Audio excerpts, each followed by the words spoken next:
they would have to assume responsibility for the folks on our, on our healthcare program. So why would we not just go all in at this point and just as a committee say, this is what we want, and take it or leave it, and then just wait and see what they do, and then outwait them until the new administration gets in? I think Representative Collins had outlined earlier that the recommendations we gave give you the opportunity, if CMS approves, to be able to back out of a waiver if another administration were able to give you more of the out-of-the-box type solutions. And what I would recommend is, because you need to review this issue, and CMS needs to see this issue, and the governor's office and the department need to start working with CMS, that this task force come together and make a decision on that issue in private option specifically. And, I would say you've got to make a decision on what do you want, and I would caution you, because I've been there negotiating in the past, that I think that, based on your question, you should have your voice at the table when the negotiation happens. If you don't vote, your voice is not at that table. It is the department, is the governor, and they come back to you and say, this is what they're saying, and it's a back and forth, versus a vote on, this is your voice, and that's something I would suggest. But again, that's up to you all here. Thank you, sure. Okay, I want to try and make sure we get through the questions by 1:45 so that we've got time for all the other folks that are on here. So we're going to keep taking questions until we get to 1:45. I'm going to read off the following names, and those are the ones that I want to make sure we get through since they've been in the queue. Representative Gray, Representative Sevilla, Senator Chesterfield, Representative Ferguson, Senator Urban. And then if we have time for more, we'll take more than that, but hopefully we get through those before 1:45. Representative Gray, you're recognized. Thank you, Mr. Chair. Kind of to follow up on Representative Meek's question earlier before lunch, he was talking about like more of a catastrophic plan or going to a higher deductible plan. And I know you had said that to you that would be more kind of out of the box thinking. I guess my question would be, right now we have a CSR, like a $3,500 deductible of sorts that the state actually pays first, and so there's no out-of-pocket to the patient. Could we not up that to like $10,000, and then our premium to Blue Cross or Qual Choice, the per member per month fee, would go down drastically? Does that make sense to shift some of that burden to the state? We're getting matched at 100% right now, and even in the future we'd be at 10%. So 10% of $10,000 would still just be $1,000. We would save much more than that in monthly premiums. So I'm just trying to figure out, do you really think, is that an out-of-the-box idea, or is that something that you think that this administration would go for? It just shifts the cost and makes it less expensive for the state. Yeah, I'm trying to understand, Representative. I think I want to make sure I'm clear. If the suggestion is a catastrophic plan that limits the essential benefits and caps the benefits, or does something that really diminishes those essential benefits, then yes, that's an out-of-the-box. If the question is, which I think it may be leaning towards, just shift the focus on the wraparound, increase the cost share, have the wraparound much greater on the state side. Yes, have a higher deductible. And so it's a higher deductible, but you won't be touching the EHBs. That's a possibility. We would have to, I think you probably want us to see if we can model that financially. It may end up being that it's going to cost you more on the wraparound side if you do it that way. And that's the only thing I fear. So if you want, we can do some modeling for you on that to see what it would cost. And I'd like that, Mr. Chair, if that's something that's possible. Just from the numbers that I've run, it seems that it would save a tremendous amount of money. Of course, I'm basing that off of a third to a half less in premium per member per month for the health insurance companies. Yes, no, I think running those numbers makes sense. I just want to make sure I understand what that looks like, and I think if somebody says there are two ways for me to get insurance. One way to get insurance is with a very, very high deductible, like on your car. I'll have a $250 deductible, a $500 deductible, a $1,000 deductible. So I'm not affecting what the plan covers at all, and I'm not making a catastrophic plan. I'm just changing the deductible. How much does my premium go down? And I think that's what That's what I'm That's what asking. you're describing, okay, yeah, I think checking that out, it doesn't seem like, on the face of it, it would be problematic if the numbers made more sense. And I think that's what it comes down to, the numbers. And the other issue is, I just want to make sure that there's no ACA provision that limits deductibility ranges, and we'll check on that. Okay. We should have something for you next meeting, I hope. Okay, because up to like 100% of poverty level, we'd be covered at 100%, down to the 90%. I don't know, I just like to see those numbers. And then one of the other things that another representative has brought to the table was what he calls more of a consumer-driven healthcare system. And I know it works with the health savings accounts. Just a suggestion to throw out there, since that's kind of what we're here doing, where essentially we take a certain amount, like the per member per month fee, we put it on a health savings card, and that patient is, or that beneficiary is then responsible for paying their monthly dues. It helps get them engaged in the process. Is that something that we could look at? You know, if you gave them $600 a month, and their three choices between Blue Cross, Qual Choice, and Ambetter, they found one of the plans was $500 a month. They have an extra $100 a month on that health savings card that they could then use for eyeglasses or something that's health related that's not covered. I think that would help get them more engaged in the process. So instead of us directly paying the insurance company, we put it on that health savings card. And if they don't use that card for 3 months, we close the card and recapture the money. Is that an out-of-the-box idea or something? It's an out-of-the-box idea. Okay. But it's not, I don't want to say it's a bad idea. I'd like to look into it. I mean, it's just, I think the concern I would have, and we'd have to talk about amongst our team, but the concern I would have there would be, you know, the risk to the state, if, you know, you go beyond the max amount of cost share that an individual has to have. Would the state actually absorb more cost? With the individual paying for it, him or herself, there only is a certain amount that they can pay up to based on CMS rule. So you're going to have to pay in the long run, and you call it wraparound. It's going to end up having to come out of the state because, again, you can't waive those EHPs. You would only pay for, and just as my thinking, you would only pay for those people who are actually engaged in wanting health care. So we wouldn't be paying for those 40% that never actually saw a doctor or used it or even know they have the insurance. So essentially, we wouldn't be paying a per member per fee for insurance that's never being used. Does that make sense? Yep, I mean, let us look into it. All right, thank you. And on that one, John, I think one of the elements embedded in that suggestion is the idea of incentivizing good choices. And I know that your recommendation includes, not quite handled that way, some incentives for good choices. So the other thing is, you know, when you get back to Representative Graham, that make sure you show her the overlap so she can see some of the things that you're already doing, even though they don't go as far as what I think is a pretty interesting recommendation. Senator Chesterfield, you're recognized for a question. No.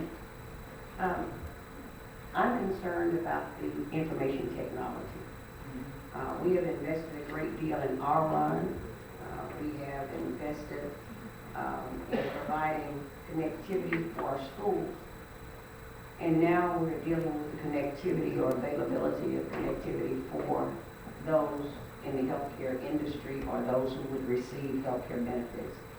Is there any possibility of any coordination among those? Because our one connects all of the hospitals across the state.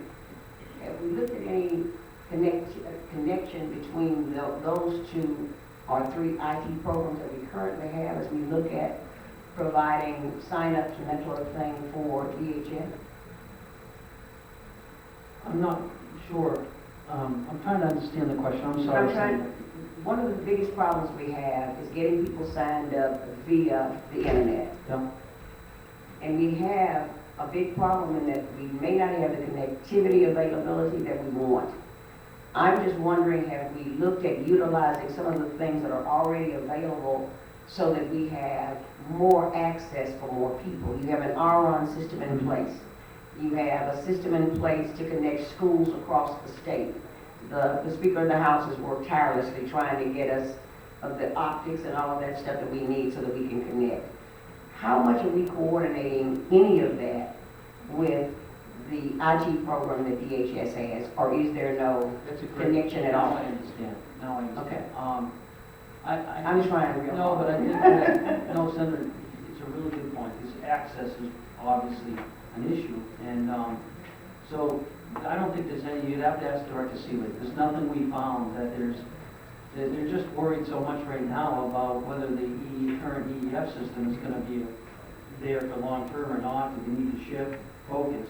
I know the governor's office has a consulting firm that's gonna be issuing an opinion any day now about what they have seen. The Gartner group, this task force ought to be very, very much involved to look at that report, and we'll review it too for you. But I think they've been so focused on, because CMS and the federal government have mandated a lot of these issues too, and they need to, you know, meet so many recommendations, or regulations, so they're focused, laser focused on that. So community around the country, there's block grants that go to community block grant systems. There's areas where your senior programs have access. There's areas where they have hubs, and they'll have what's called single points of entry, where you could go online and you get access at those areas where most of your seniors go. Areas where most of individuals who use some of your food stamp programs go. And so there are different entry points, and you could definitely do something like you're saying, and you could also use other departments. Someone goes to the unemployment department. Why can't the unemployment department have some connectivity to the DHS system? And I think that's what you're driving at, and yeah, you could do that. I think right now, their whole focus is to get their system online, and there's so many concerns, and we're hearing it, you're hearing it, and you're gonna hear from the independent agents as well. And the independent agents are the ones that are on the ground for the carriers. So they deal with a lot of those online issues, and it might be good for you to ask them some questions. Actually, one of the reasons that it triggered for me is because we have to go online now in order to do this wellness assessment for health insurance with EBD, or Employment Benefit Division. And we have to do that, and then you have to know which portal it goes through. You gotta create your own password, you gotta do all of this stuff that used to be just simple paper and pencil stuff. So with these various systems, it seems to me somewhere there can be some coordination so that we create greater access for the folks who are going to use them. And maybe just cut down some on the overload that we continue to have in our DHS system. So I mean, I I think, don't know whether it's worth anything or not, Well- but it strikes me as something very difficult when you're living in a particular part of the state that still doesn't have that connectivity. How do we get them where they need to be? I mean, I think Representative Collins and Senator Bledsoe, I think that's a very important point. That's why we believe that this committee should continue. It should be for a legislative monitoring oversight committee on whatever solution you come up with.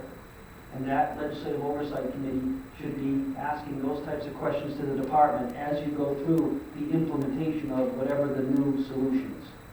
So that you could right at the front, right at the forefront of that new solution, begin to have your questions addressed by the administration that is empowered and statutorily created to basically serve the will of the people in the legislature.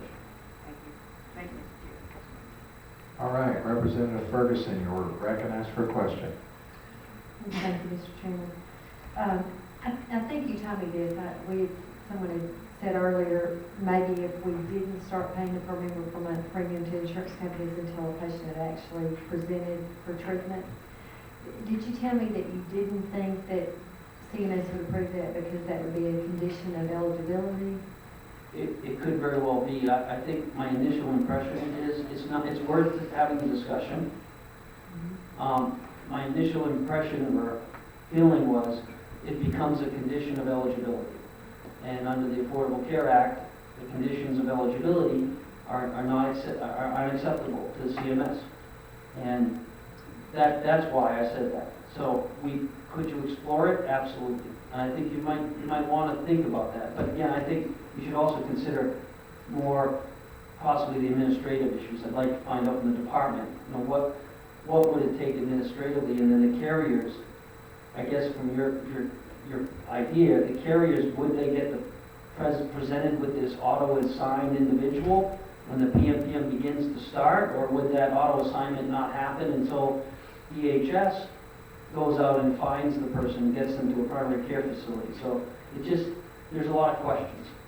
Well, It's not a bad idea. Right, and I guess part of the whole answer would be, I know insurance is supposed to come next month.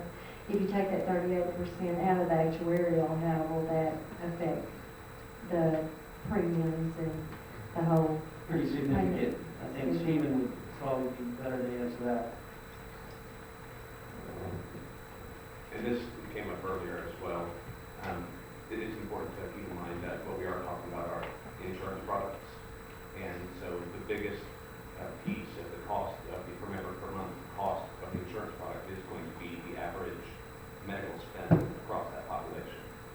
You could potentially structure it such that the insurance carriers do not get paid until each individual enrollee started actually receiving services. But that wouldn't change the total average cost of services over a period. And so your per member per month actuarial value under that sort of structure would be substantially higher. And I guess the question is, would that rise in cost be offset by what we would save On an actuarial basis, I think it would be equal. equal? The other, if that would be a condition of eligibility, I know we have these voluntary classes that are starting to orient people to their health care and explain to them, stay in the emergency room.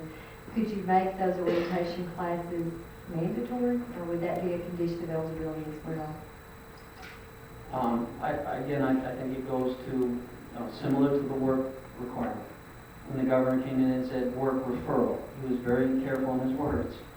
And when we did our in-the-box solution, we used work referral. He's correct because he's responding to what he is involved in discussions with the administration and what he's seeing, what the administration has publicly said, and what the Affordable Care Act says. And they're not willing to waive issues that are conditions of eligibility.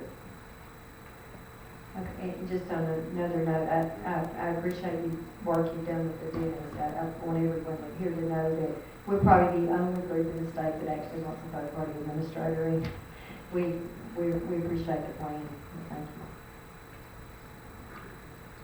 Senator Irvin, you recognize for the question.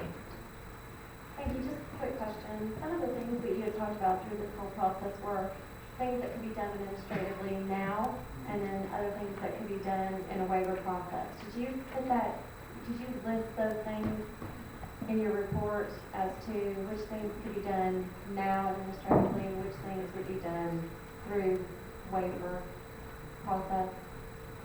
We actually began to put that together, thinking during implementation, you'd want to know that before you make your decision. So we're working on that, Senator, and we could have something like that, for the next meeting. And just know that there may be some areas where it could go either way, and we may err on the side of caution, but, reorganization, department. You can make a decision, this is where you want the department to go. The legislature can get involved, or the governor can do it on his own. Well, that was kind of a question I had, just based on, I think that would be a helpful list, number one. I mean, if we're talking about trying to reform the system, if we could find out what reforms we could do now, tomorrow, basically, not tomorrow, but next week, next month, within a month time frame, it'd actually be nice if we can see how long those kinds of things would take, or what the process would be to do that. And if there are recommendations that can be done administratively, how does that work with the task force? And that might be a question for the chair. Do you feel like the task force would act on those recommendations and then send those up to the governor, or would that be part of the process, or is this going to be kind of a wait and see approach and then go all at it at one time? I just think for our purposes, if I could save money tomorrow and everybody would be in agreement on this one thing, we might want to pursue that. I mean, I don't know, because I don't know how this legislative process right here is going to be working with the administration apart and outside of a legislative session. Does that make sense? Yeah, what I would say, Senator Urban, with regard to this specific area where, you know, there are recommendations in that report, there's nothing to stop the governor or his staff or an executive department from saying, gosh, I see something in this report that I think is absolutely fantastic. I have the authority to implement that separate and apart from the task force, and for them, A, to run with that ball. Secondly, as we vote on this overall package of recommendations in coming weeks and months, we can also put our stamp of approval on those things. And I think that as you requested, if the Stevens Group can kind of separate those out so those are top of mind, we can make sure in both instances we're well aware of those. Yeah, that would be, I think that would be great and very helpful, and I think it would get the process moving. All right, thank you very much. Representative Seville, you're recognized for a question. Thank you, Mr. Chair. Mr. Stevens, I hear the word innovation. I think we're all looking for innovation. Here's something, thinking outside the box as we've been talking about new ideas. I don't know if you're familiar, but I'd ask the chair possibly to consider this in your study. It's called, in Tennessee, it's called the Primary Prevention Initiative. This is not a mandatory program, but basically what it does, it allows employees to use up to 5% or 7.5 hours per month of their work time to write reports and collect data on healthcare related topics. They complete it as part of their workday, or they can adjust their work schedule. But for example, then they completed the work on these days on a Saturday. Then they are allowed off one day during the week, so they're compensated for this time. But this idea of using what I would think is a tremendous amount of staffing that would, you know, and it's voluntary that would commit this. And certainly what I like about this idea is that these people are in the front lines. The people that are working in healthcare, whether they collect data or do reports or even go out to the community and suggest the part of the programs that are available to them that they might not know. So that might be. But what I would ask you, if the chair would allow, I would like to know if Tennessee, how successful this has been in Tennessee. I know it's been for a while, but once again, it's thinking out of the box, but using resources that we have. I think, John, if you can, you know, after this is over, if you can get the details from Representative Seville and take a look at that and see what kind of potential applicability it has, perhaps it can help us too. Very well. Good idea. Representative Boyd, you recognize for a question. Mr. Chair, thank you very much. I'm just thinking back to when Chancellor Ron gave his presentation, and he said we're 50th in child immunizations and 49th in adolescent immunizations. And I've tried to read this entire report and understand it, but I don't really remember any recommendations on how we could move from 49th in immunizations to number 1. Would you, by any chance, was there something in there I missed about reimbursement models for vaccines or other strategies we could do to help do that I missed? I think it's the if you look at the report findings, there's so many references to population health, expanding value, and creating more solutions that require folks to, you know, have those primary care visits, to really take their immunization shots, to also look at dashboarding and metric-based performance throughout the system. So I mean, when you look at it, we're all in charge of looking at the Medicaid system, what Dr. Rodden is talking about, which we wholeheartedly support. In fact, we refer in here to his best in the SEC. We want you to have that. We don't want just that to be a vision. We want that to be a reality for Arkansas. I remember when I think I said this, when I was a commissioner, and we were #1 in kids count in the country, and we went down to #2 the next year, I was bringing my staff in and saying, what's going on here? How come we're #2 now? You know, you now should be measuring. You should get those dashboards, those issues. You should decide what are some of the critical issues, Representative Boyd, that will move that healthcare spectrum the way it's valued, that would move it so that you help individuals in the state become healthier, get the required valuable treatment, and also reduce the likelihood of disease and onset of disease. But once you start benchmarking, and once the whole system works together, things start to happen. And what we're suggesting is, don't just look at the Medicaid program as a silo, look at it as one piece of that entire puzzle, and that's where I think we're very consistent with Dr. Ron. And so, really, in the box solution, requiring dashboards, requiring performance-based in contracts in Medicaid, require paying for value, paying for performance, paying for results. That all enhances the value and the mission and actually the overall global vision that Dr. Ron has, or that he presented to you.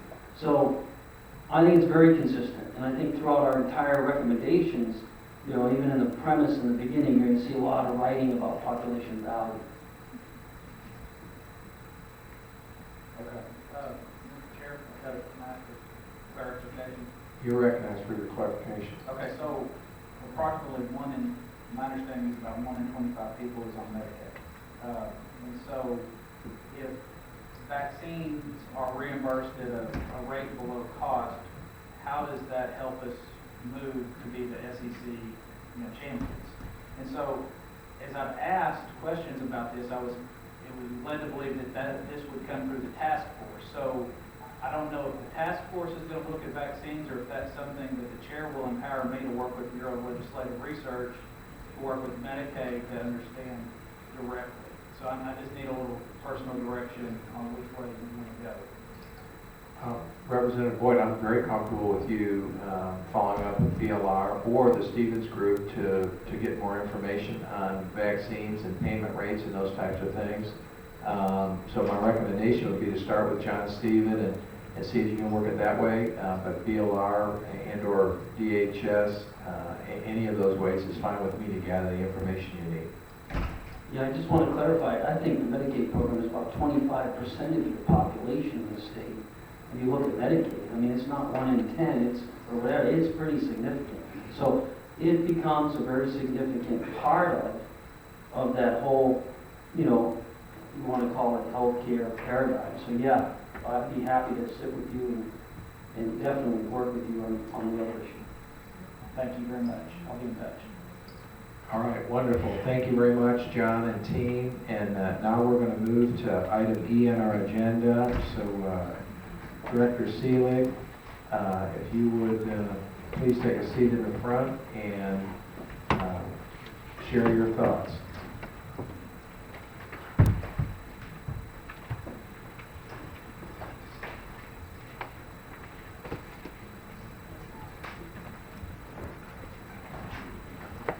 If you look at your agenda, task force, while they're taking their seat, I think we've got about a half a dozen folks that are going to share their thoughts in regard to the Stevens Group report. So just be cognizant of the fact that we've got another half dozen or so folks to go. Director Seelig, if you and the gentleman at the table would introduce yourselves for the record, then you're recognized to share your thoughts. Thank you, Mr. Chairman. I'm John Seelig, Director of DHS. I'm Mark White, Deputy Director of DHS.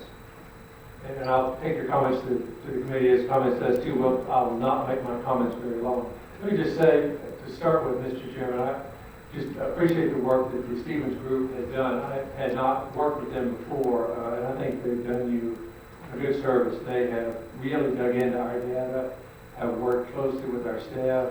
They've been good when they've come up with potential findings or suggestions to bounce them off of us and let us say, well, wait a minute, we didn't quite understand this that way or others. That we've obviously had some discussions in some cases, those who just don't agree with you. But I think they've done good work and have done a good job. As you all know, Medicaid is very complex. They do a very good job of, I think, communicating how it works, that complexity, without simplifying it to the point that it's not very useful. So we're very pleased with the report. We think it hits a lot of key areas. Many of you may know the governor is putting together a written response to the report. So I'm not going to try to cover what he's going to cover, and then I'll keep my comments relatively high level and then answer questions, or we will. So let me just hit a few key areas. particularly, I want to hit on 4 areas. One is program integrity, one is improving our approach to covering the expansion population, getting better value and services to our high-cost, high-complexity populations, and strengthening the Medicaid's capacity to manage the program, all of which the Stevens Group has talked about. And I'll start with program integrity, in part because I think it certainly caught our attention and many of yours, the 40,000 people who potentially have out-of-state addresses and just wanted to make sure we really have a good handle on the program, what we can do. As you all know, the legislature and the governor have for some time been working on program integrity. You all recommended an Office of Medicaid Inspector General. That's in place. The governor recently announced a payment integrity unit. It's between us and the Office of the Inspector General to really look at making sure that we make appropriate payments, that our training, that our manuals are appropriate so the providers know what they should be, and that we get collections when we should, more commensurate with what other states are collecting. We're not collecting as much as we should, we just need to have more strength in that area. We think a lot of the report's recommendations around program integrity make sense, and we want to work more closely. In fact, we're working now with the Stevens Group about how in the interim to maybe do a better job on address verification. But in terms of verifying addresses, verifying people's incomes, trying to see if we get information on income they may have outside the state borders, because we don't get that now, but if we can get some data systems to hook up, we may be able to get that. We just think there's a number of areas where we can do a better job of program integrity, and we feel like, I know the governor does it, and you do, we want to serve the people who need to be served, but we've got to make sure that's who we're serving, and we're paying the right amounts for it. Speaking of the scrub that was done, we've been working on those populations that were identified in the scrub, the LexisNexis scrub, to see what we can find out about those populations. And if you want, I'd like to let Mr. White speak just for a few minutes about what we're doing in that area to address those 40,000, or potentially, just to be clear, it's not, there's no certainly in all, it's 40,000 people, for example, outside of the state, but it is 40,000 people who there's some indication that potentially there could be an issue with, and that's what we're trying to dig into.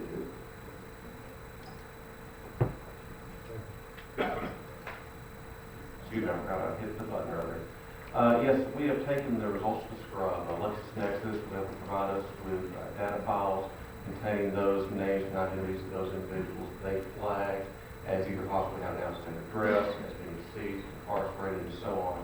And what we've found in our preliminary analysis is that a significant number of those individuals have already been terminated from Medicaid through our renewal process. And we're working right now to try and finalize and verify the numbers that we've come up so far. So we hope to have some specific numbers here in the next couple of days that we can release. If I could just interrupt you, because again, on the one hand, it sounds like, wait a minute, if we've just discovered something, and on the other hand, and so the question in the mind of the slow learner group like me is, how in the world could that have happened? And I think I've discovered the explanation, but I want to test it on you. The answer is there are parallel processes. The legislature said we must have a scrub.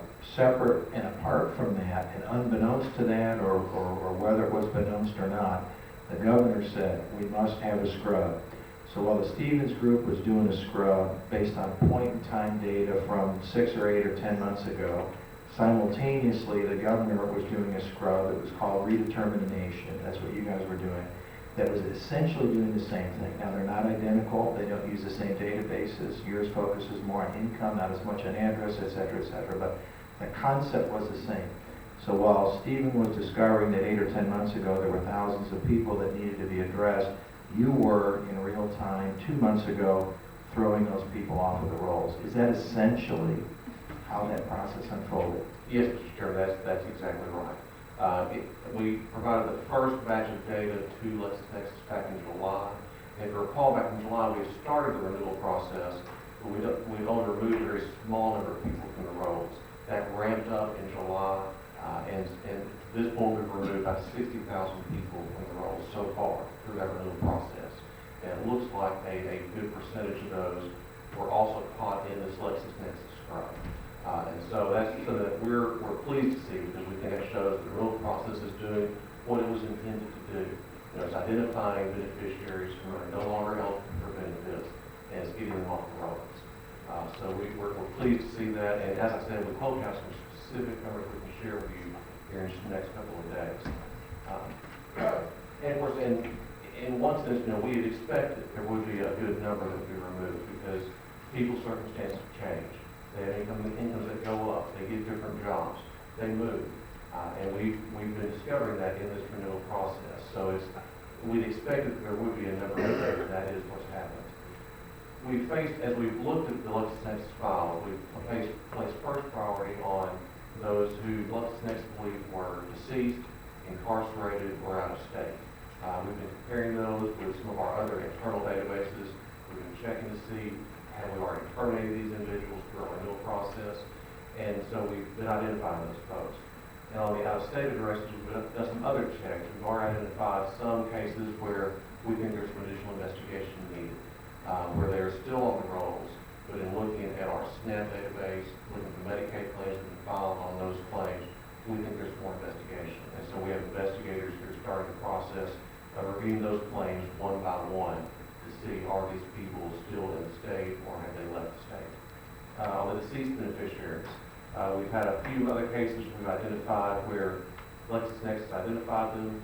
We found that there was a death certificate on file with the Department of Health, and so we're moving to immediately close those cases. We have some others where LexisNexis identified them, but there is no death certificate on file. And so again, those will take some more individual investigation for us to track down those circumstances and see is that individual still with us or not. And finally, on the incarcerated beneficiaries, we had quite a few cases that the individuals were on Department of Corrections records, so those cases we are moving to immediately close. Others are not identified by the Department of Corrections as being imprisoned in Arkansas. They may be imprisoned elsewhere, but if they are, we don't have any direct evidence of that, so that's, again, what takes some individual investigation. So over the next few weeks, we're going to be continuing to evaluate these data files. We have workers going to be investigating these cases, and we're doing what we can to prioritize these so we can get batches that we can remove from the rolls to save state money and ensure that we're using taxpayer dollars wisely. And as Director Seeley said, we've got other initiatives we're looking at. Governor Hutchinson has told us from the beginning of his administration he wants us to strengthen program integrity. So we're looking at other options for providing greater security at the point of application on the front end so that we can deter and prevent fraudulent applications. And of course, the Steven Group has made some recommendations along those lines, and we've been talking with them about what our options are in that realm. We've talked to CMS about options for conducting more frequent reviews, more frequent checks, so that we can find these situations in between the annual renewal period. And then also we've established a payment integrity unit, and their job is going to be to look for holes in our rules, our procedures, our processes, to find where places where we're missing things, so that we can tighten up that net. And with that, we have to answer any questions. Sure, in fact, I can just go ahead and continue with our presentation, and then we'll be. So, as you know, we have taken about 49,000 people off private option in particular in the course of this redetermination, and about 12,000 of those have come back on and reapplied and come back on, but that leaves a large number who haven't.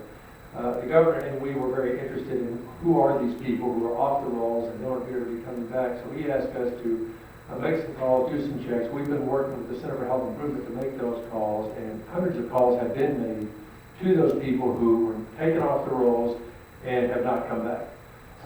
And what we got from the people who have been reached, we got a mix.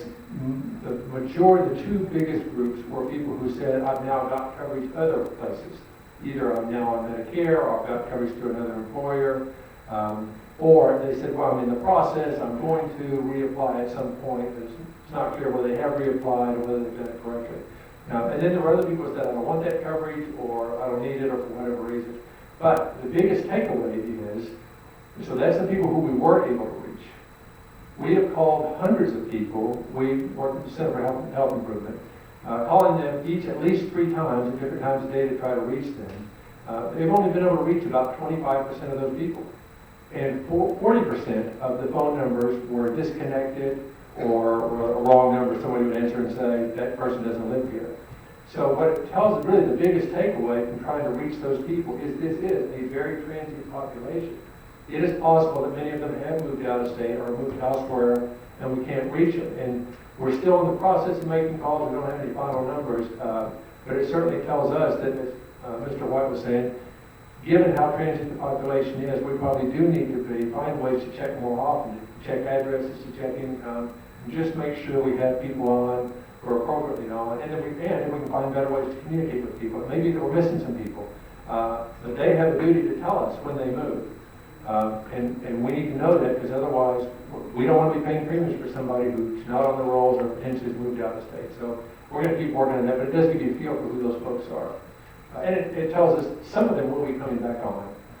We don't know how many at this point, because as I said, 75% of them we haven't been able to reach. Just talking briefly about the healthcare independence program and the replacement for the private option. I think, as Mr. Stevens has pointed out, there seems to be very good consistency between what the recommendations are. The governor's 7 points, I think 5 of the 7 points, 5 of his, they're recommending. I think they have a number of other interesting ideas. And I think the governor's going to be very interested in looking at which of those makes sense. I will say, from the agency that has to implement, and I think Mr. Stevens pointed this out also, each one of those recommendations, you have to look at the potential cost benefits, as was the issue for us with the healthcare independence accounts. I think everybody thought, very good idea, that the cost versus what we actually got out of it is probably just too high. So on each of those recommendations, it seemed like a good idea. You have to look at the cost, and you also have to look at the cost of the state. Because, as you know, even in the out years, only 10% of the cost of the services is the state's. Anything we do administratively, 50% of the cost is going to be the state's. And, for example, if you add a service that's not required by the federal government, that's probably 100% cost to the state. So you really do just have to look at them carefully and make sure the good idea also makes sense in practice. I also want to talk briefly about the high-cost populations. The Stevens Group has talked about that group a lot. It is a group we have been working on for many years now, kind of through our payment improvement initiative, and it's the ones you've heard us say that we've been particularly frustrated about in terms of really making real change. We've worked with a lot of provider associations, made some progress, but not nearly as much as we have, for example, with the primary care physicians and the hospitals. We have been looking at, we've looked into managed care and whether that makes sense in Arkansas. As you all know, we did a request for information where 12 companies who work across the country responded to us. I can't speak, I want to be clear, I can't speak for the governor on whether he thinks it makes sense for us to move to managed care. He may, in his response, may give some indication of that. So this is just my personal opinion.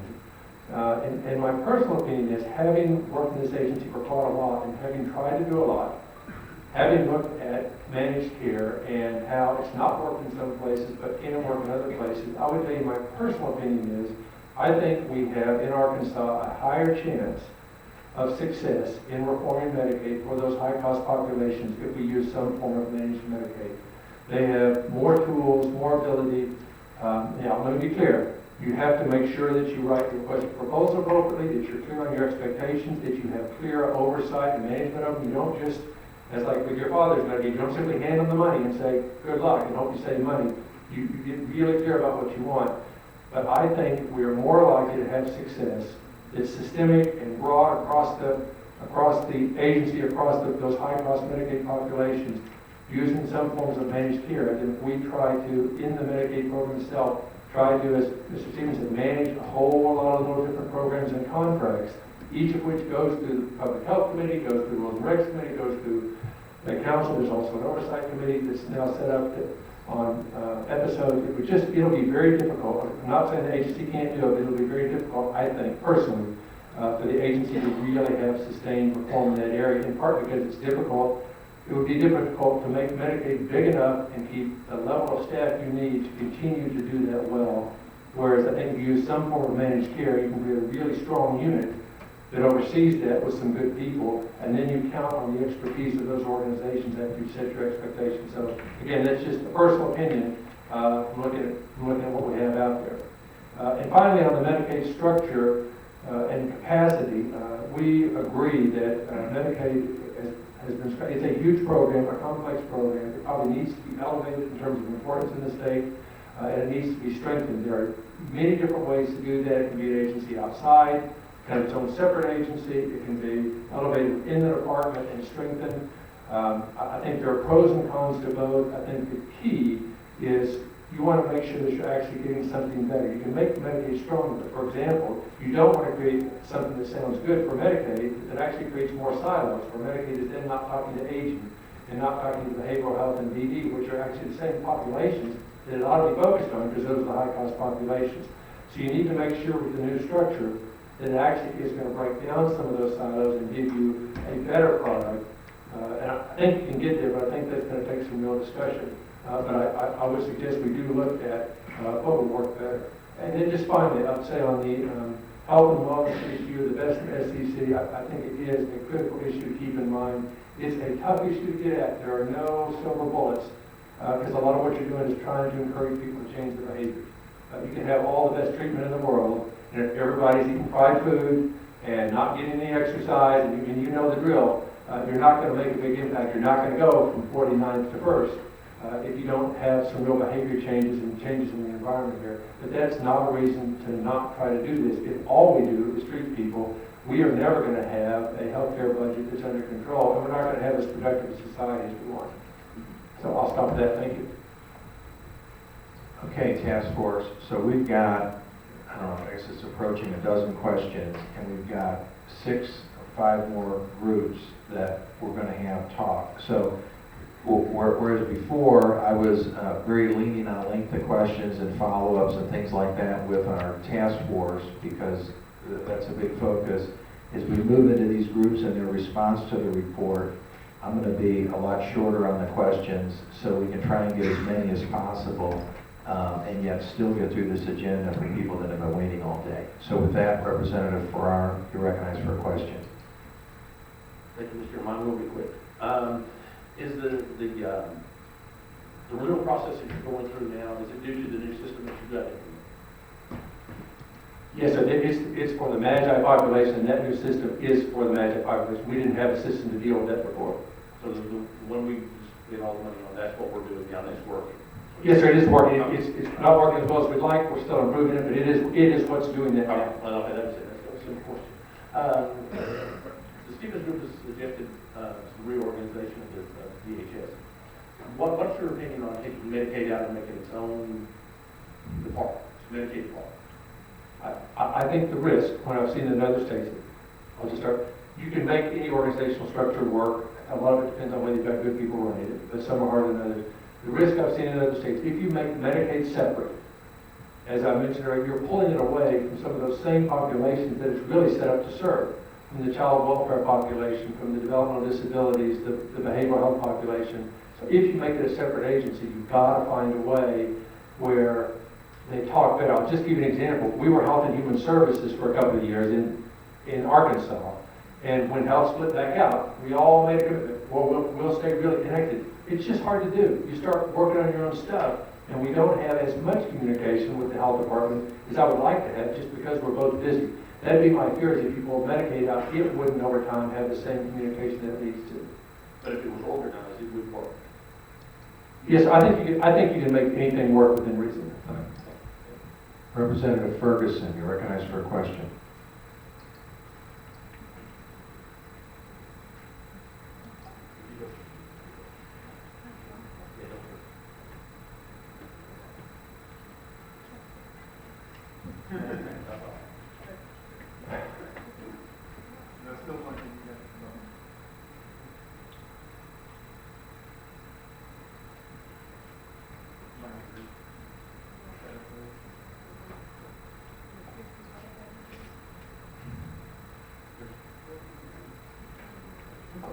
Let's go to Representative Bentley while we get there.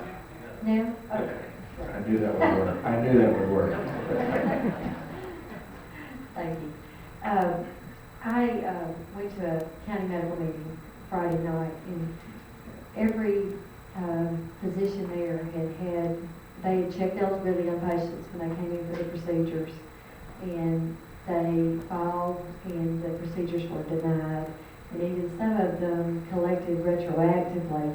So I guess my question, are you retroactively taking back premiums from insurance companies? Is that, and then they're in turn retroactively taking back payments?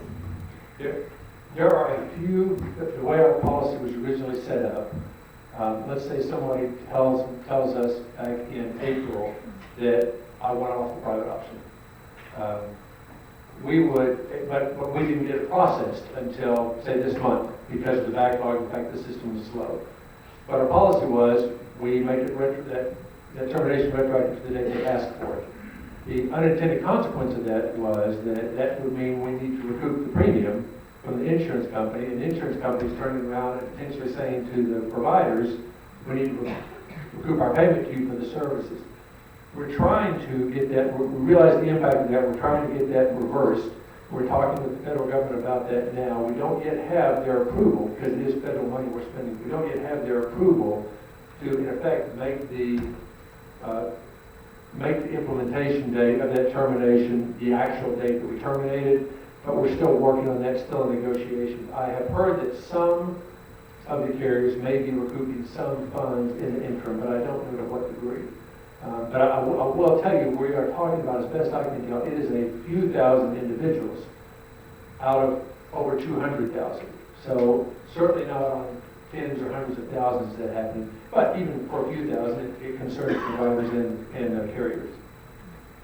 So that, yeah, I mean, it was every doctor there had money, either they ran eligibility, patient was eligible, they told them that they had insurance, was fine, in one case surgery, and then now they're saying they're not going to pay, or they recouping money that they paid. So that is true, that is. So we're trying to get it fixed, we just don't have the federal government's approval, and obviously if they say no to spending their money, we'll have to see if there's a plan B.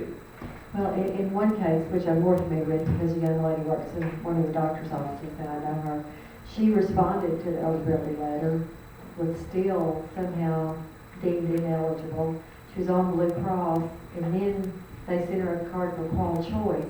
I guess my question is, how are those insurance companies, are they randomly assigned, or like why would she not go back on Blue Cross? She should be going back on Blue Cross. I don't know, we need to look at that individual case, because what we did, the way we normally assign is kind of round robin. First you get to choose, but if you don't choose, it's round robin, except with each company, we try to get them up to at least a minimum level so they've got some market share.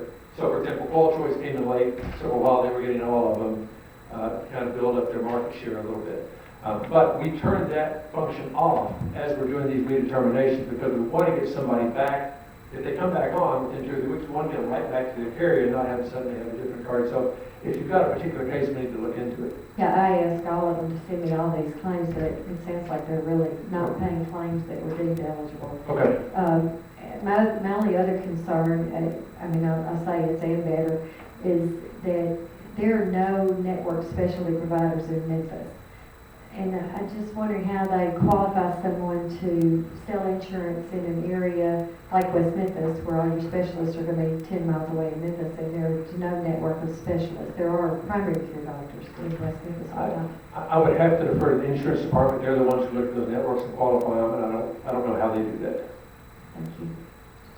Representative Bentley, you recognized for a question.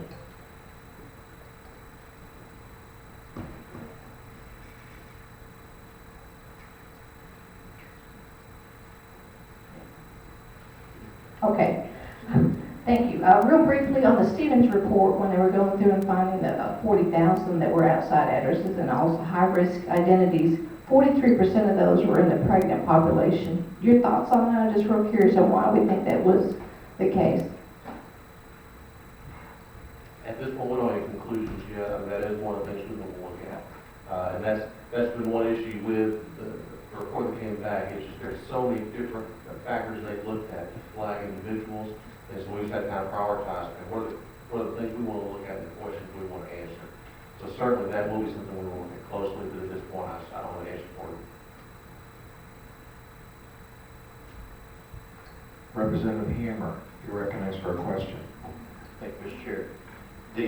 Just the money that was paid to the insurance company on the people that lived out of state or shouldn't have been on the list in the first place, could you define again what's the recourse for us to getting the money back from the insurance company, or is there any recourse at all, or can you expand on that, please? The way that works is that it's through our MMI system. Essentially, when that change is put into the system, and we tell the system that this is retroactive back to this date, it automatically recoups that premium back from the insurance company. So it's an automated process. How far back is the retroactive date go? It depends on the individual case. So, if you had, if there was someone that we found they were not eligible going back to January, it could recoup back to January. And do we know to date how much has been recouped? And We don't because we could find out how much we have recouped from the insurance companies. We won't have information on how much they recouped from providers. and is a percentage of that back to the state, a percentage back to the federal government, or is that all back to the It's all state? federal. Okay. And then I want to ask you a last question that I asked Stevens Group this morning. You know, the debate is focusing around managed care, and is that the right direction for us to go and everything? I'm wondering, and the question I asked him is, how much of what we're doing now is a form of managed care with DHS being the enforcer of that, but we're not really maximizing the efficiencies because of either policies, rules, regs, current law, and in a form we're doing managed care. It's just you're the managed care company, and if we continue to focus on things that we could do better and, you know, adjust to those changes, is that a better option to go versus bringing in a managed care company? I'd be curious to hear your opinion to the level you feel comfortable. You're right. I mean, we do every Medicaid entity is to some degree managing the care. When we do prior authorizations, for example, that's managing the care. We just have a lot less capacity to do it. In some cases, we have challenges in terms of, you know, being able to get things approved and kind of working with provider groups. But just an example, and I know you're familiar with this through the Joint Performance Review Committee, on the independent assessment, as we've tried to put our own software in place to really do that, it's a huge challenge. The managed care companies, let's say we use 2 or 3 of them, they probably all already have that they're using in other states that they can turn on right away that's tested. And every time we do something like that in Arkansas, we either have to build or buy it from somebody to make it work.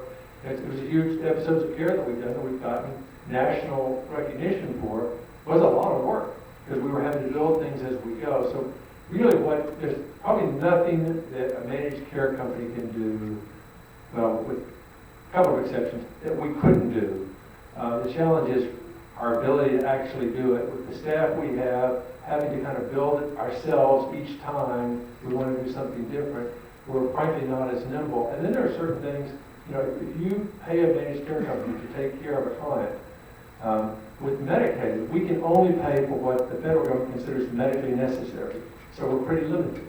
A managed care company, on the other hand, has the ability to say, you know what, we're going to create some incentives for you to go for a wellness visit that Medicaid couldn't pay for. We're going to buy you an air conditioner to make sure that you stay cool enough so that you don't end up in the emergency room. Medicaid can't pay for air conditioners. So there are some things that managed care companies can do that we simply can't do in Medicaid. I think that's the difference. We could get close, but again, really being able to sustain that, to keep the right people on board, to manage all those programs well, and as best practices come into play, to keep up with that, I think that's the challenge. Do you think managed care in our role is a all or nothing, or do you see a combination of some things that could continue to be done under the DHS umbrella, but yet we could portion out or piece out a managed care and to the level you feel comfortable? I mean, me personally, I would not suggest going to managed care for the entire population. I think we have made a lot of progress with our patients that are medical homes or PCPs. I think it's for the high-cost population and for dental, that those are really the ones. So behavioral health population, and not just everybody has behavioral health needs. Those with serious mental illness, those with serious developmental disabilities, the frail elderly, and the dental program. Those seem like the ones, in my opinion, that are most right to actually have a real benefit of using some form of managed care if we really do it well. Again, you don't just hand the money to somebody, you've got to do it right. Thank you, Mr. Representative Gray, you're recognized for a question. Thank you, Mr. Chair. Just real quick, when you guys were talking about the 60,000 that those cases, I guess, were closed, I got a little bit confused in all that. When were they closed, actually closed? They were closed at the end of July and the end of August. In 2 big, some in other places, but those were 2 big batches when they were closed. Okay.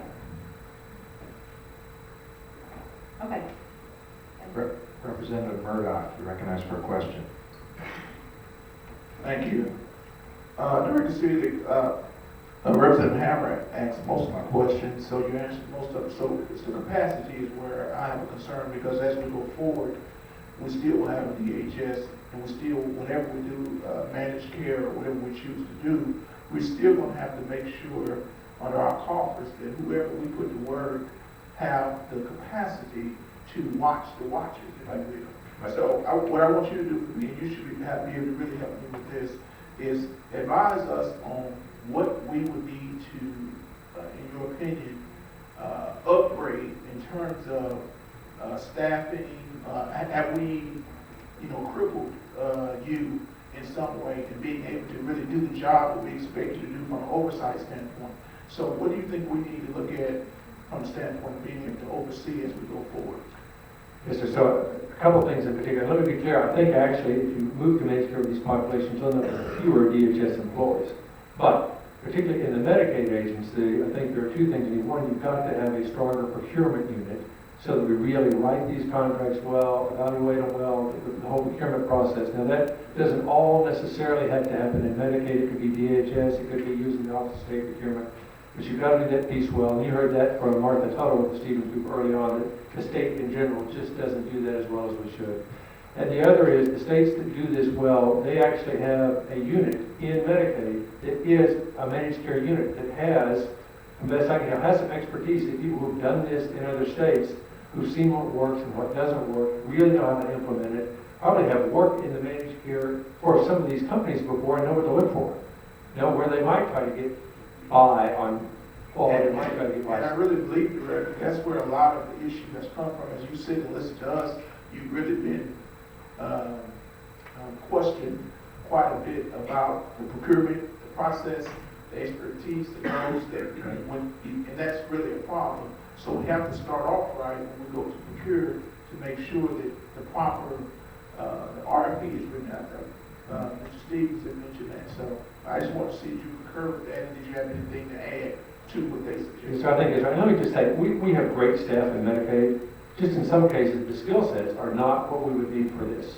And there's some, you see in some states where people do transition, pick up different skills, they take on new roles, but you also need to bring in some expertise.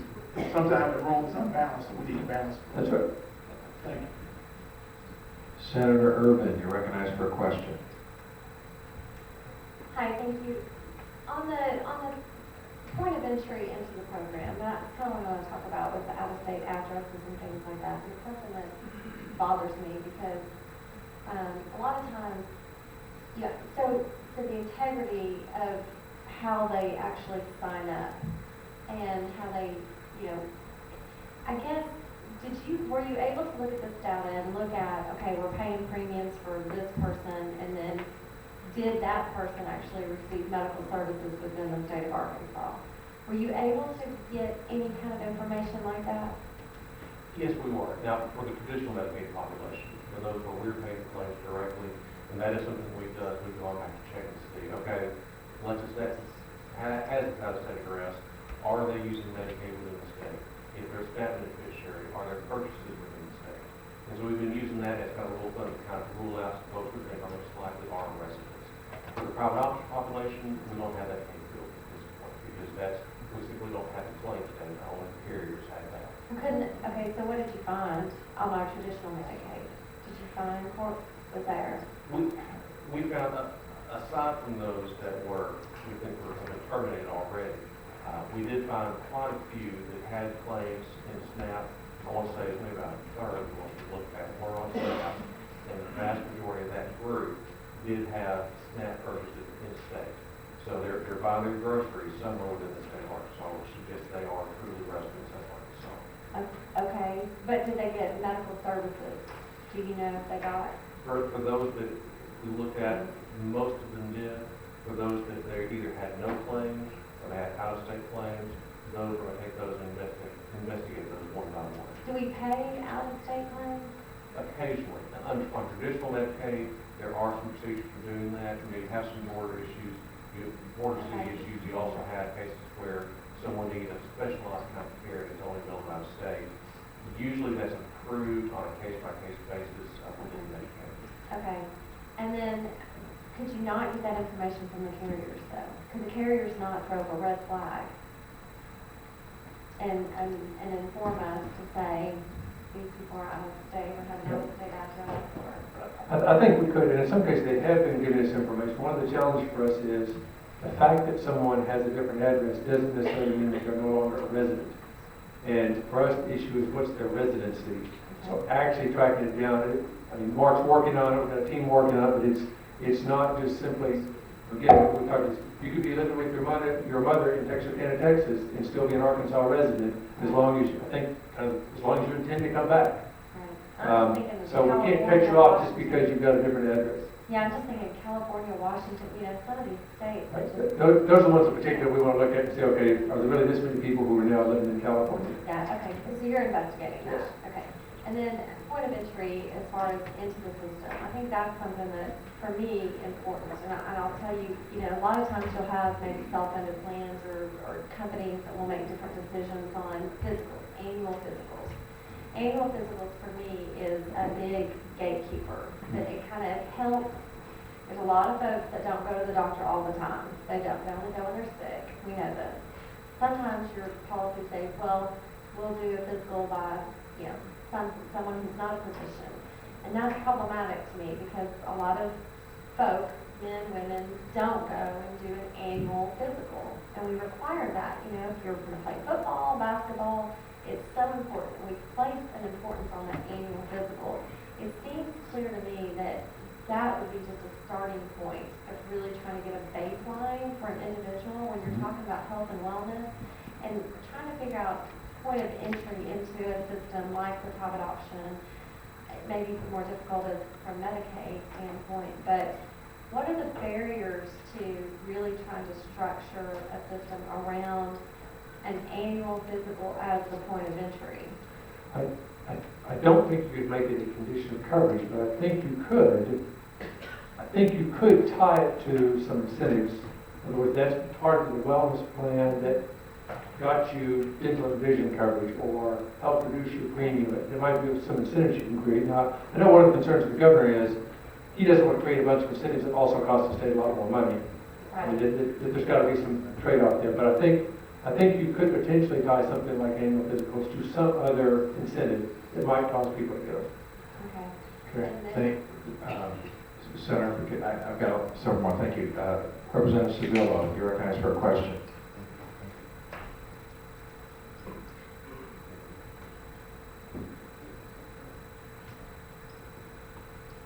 Thank you, Mr. Chair. Director, could you tell me, we've had some problems with the Department of Information Services. Was that part of the reason on this, identifying this 40,000 group of people that might not qualify? And of that group of people, was a big cost paying premiums? And I think the other thing is, and I don't know if Director was redetermination by the governor, was the issue we talked about when we had additional people come in, we did overtime and so forth, and you agreed to give me a cost of what that was, and that's the status of currently. But once again, the DIS information was the premium major cost, and once again. Well, so take a little bit different order. The number of people that we thought we would have to deal with kind of individually as opposed to just going through the automated system has been much higher. We're having to deal with about 3 out of every 4 people or 4 out of every 5 rather than about 20% that we thought we'd have to. That has put great strain on our eligibility system and our workers, and that's what's caused us to use the overtime to catch up on the backlog. That system has not really caused the issue of people being out of the state other than perhaps to the degree that we would have been able to do the redeterminations earlier, we would have also caught earlier that their address was now out of state. So it has had some cost, and the cost would primarily be in the premiums that the federal government is paying.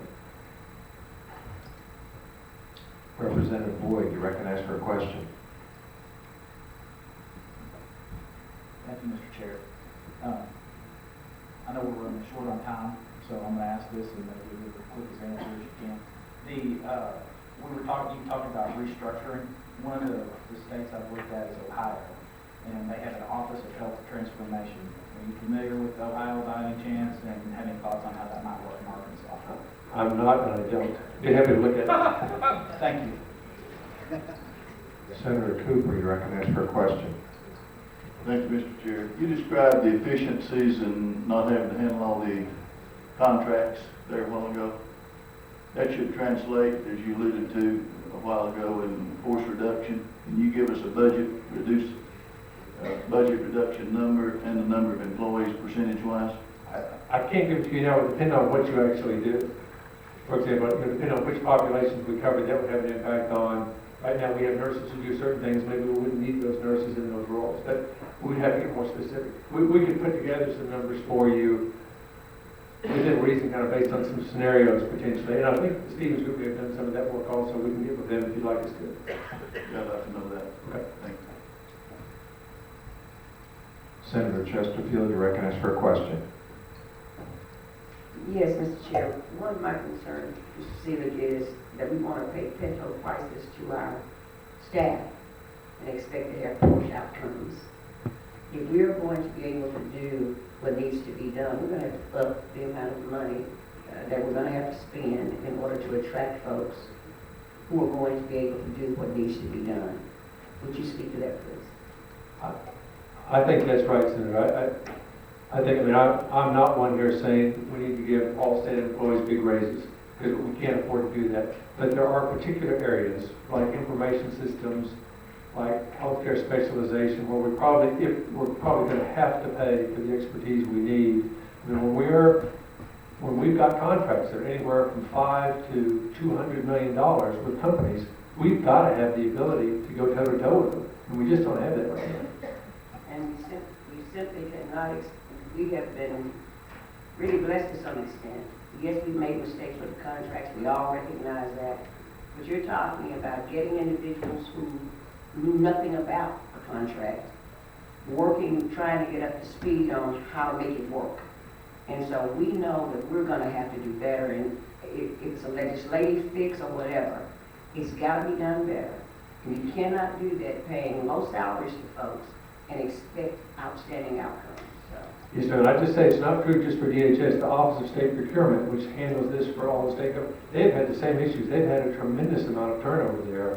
And I know, as they were working with us on our contracts, the buyer would keep changing, and they were having to bring people up to speed. So it's for the state as a whole. Yeah, we've worked with procurement before, and I know that there's a huge turnover rate, and then the more experienced folks have retired and moved on. It's hard work, but it needs to be rewarded for the hard work that it is. Thank you so much, Mr. Chair. Thank you. Thank you. And Ms. Seelig, thank you very much. Our next agenda item is F, and Ms. Elizabeth Smith, the Inspector General's Office of Medicaid. You're recognized, and then please bring you and your guests and have each one introduce yourselves, and then feel free to share your point of view on the consultant's report. Thank you, Chairman Collins. I have with me Bart Dickinson, my chief counsel.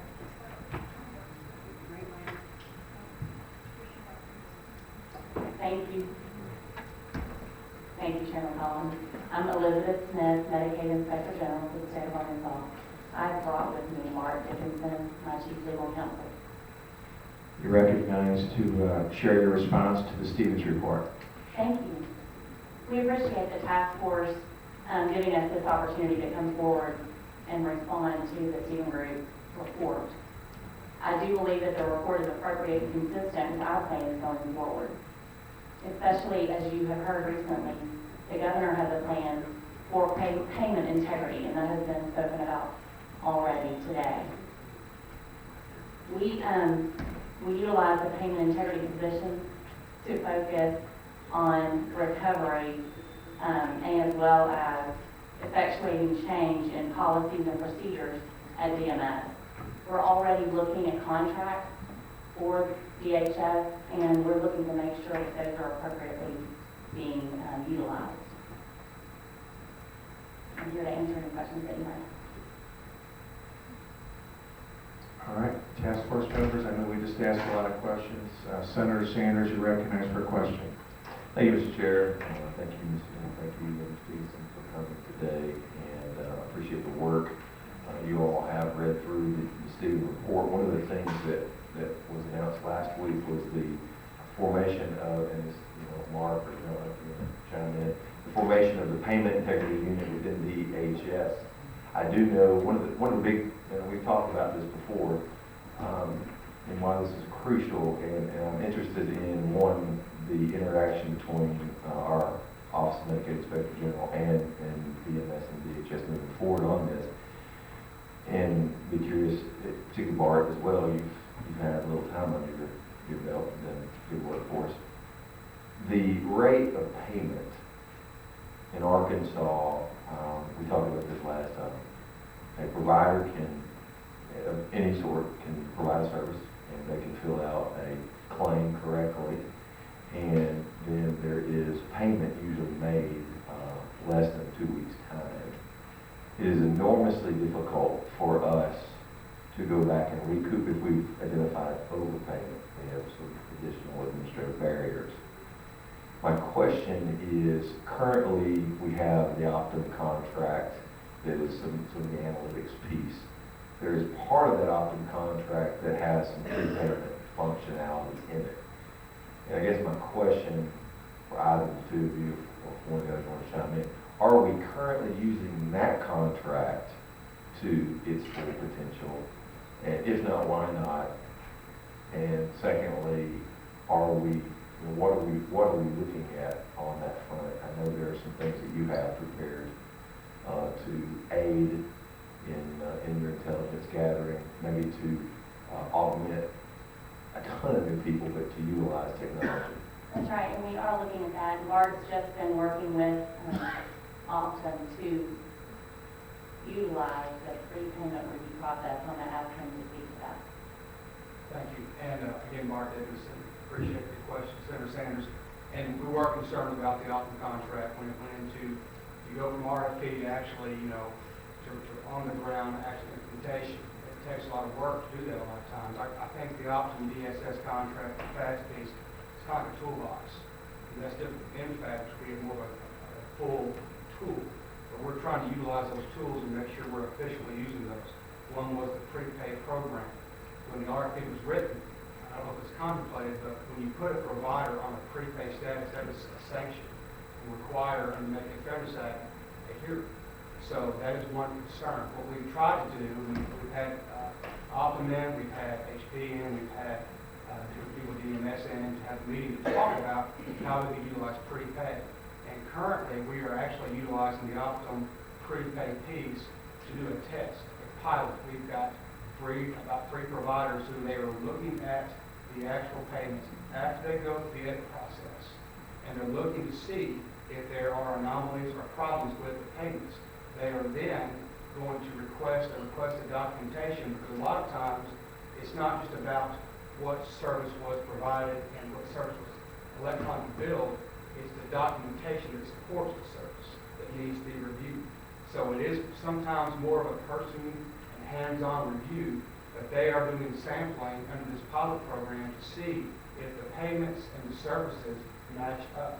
So once we get a gauge for how this works with this pilot program on the post-pay review process, I think we'll have a better idea of how we can, at some point, work towards putting more providers on a prepaid process. We've also talked with enrollment with DMS about looking at just enrollment of high-risk providers.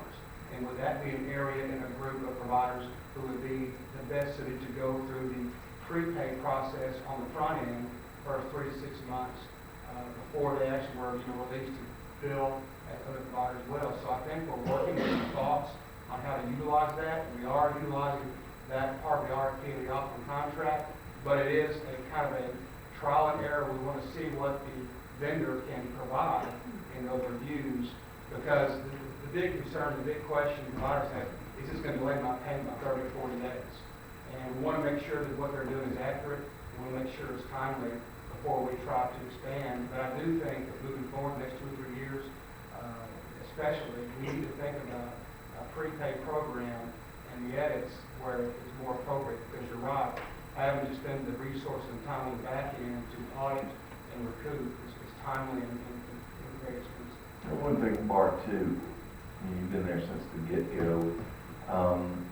When we created the office, we moved, I guess, 34, 31 positions.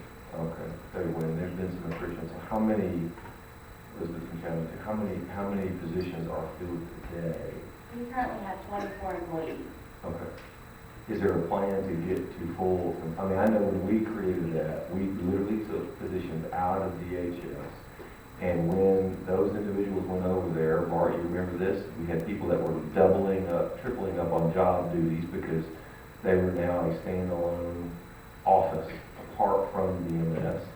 And that meant payroll and all those things. So, you know, I don't think we ever anticipated that we would be down this many. I mean, we're talking about program integrity for a $5 billion program. Right. When I began, I had, I think, 21 people. 2 or 3 weeks in, I was down to 18.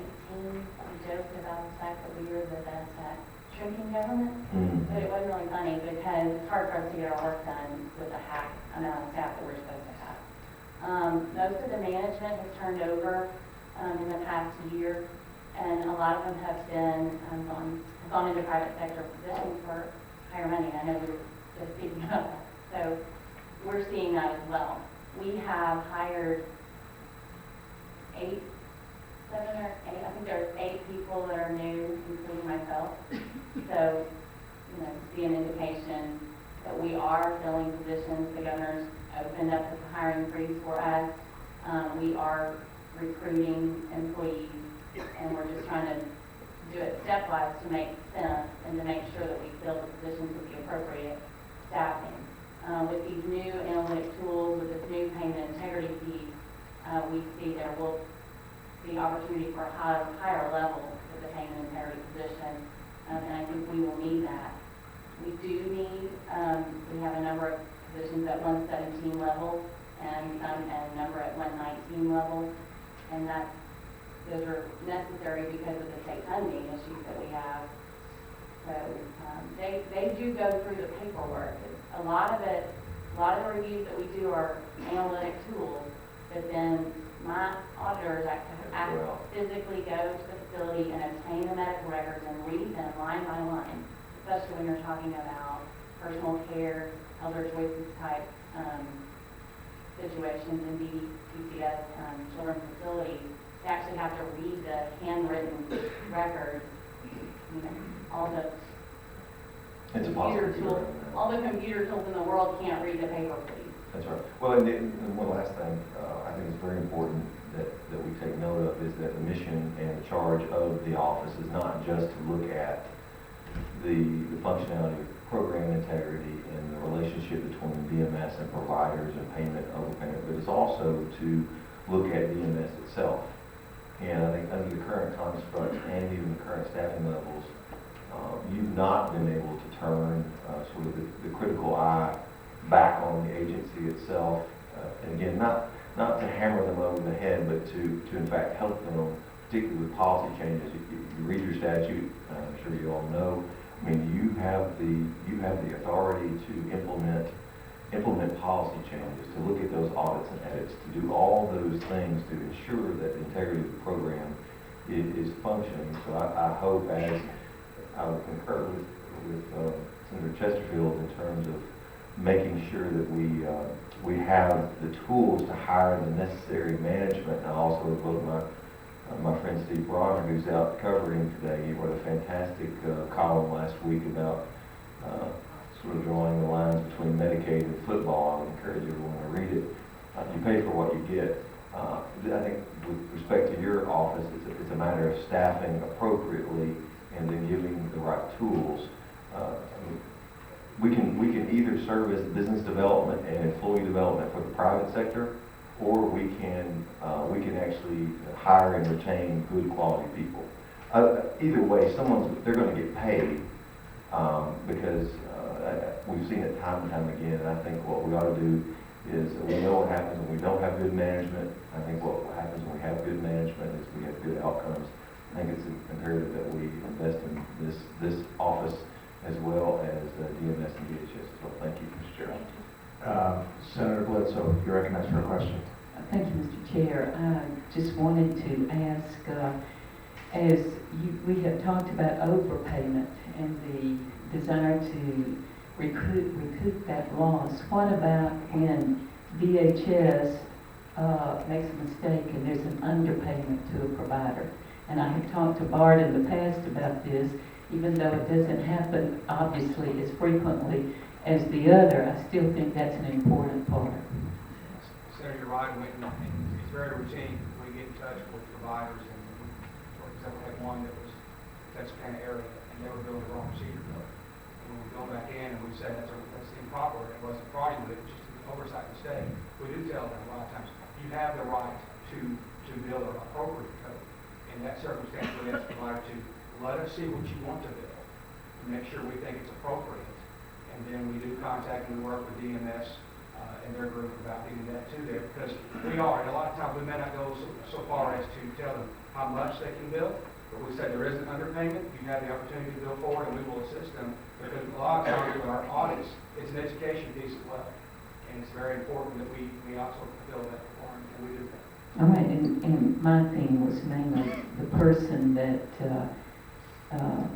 really, that did the work, sent in a code, and then did not get the right payment for it.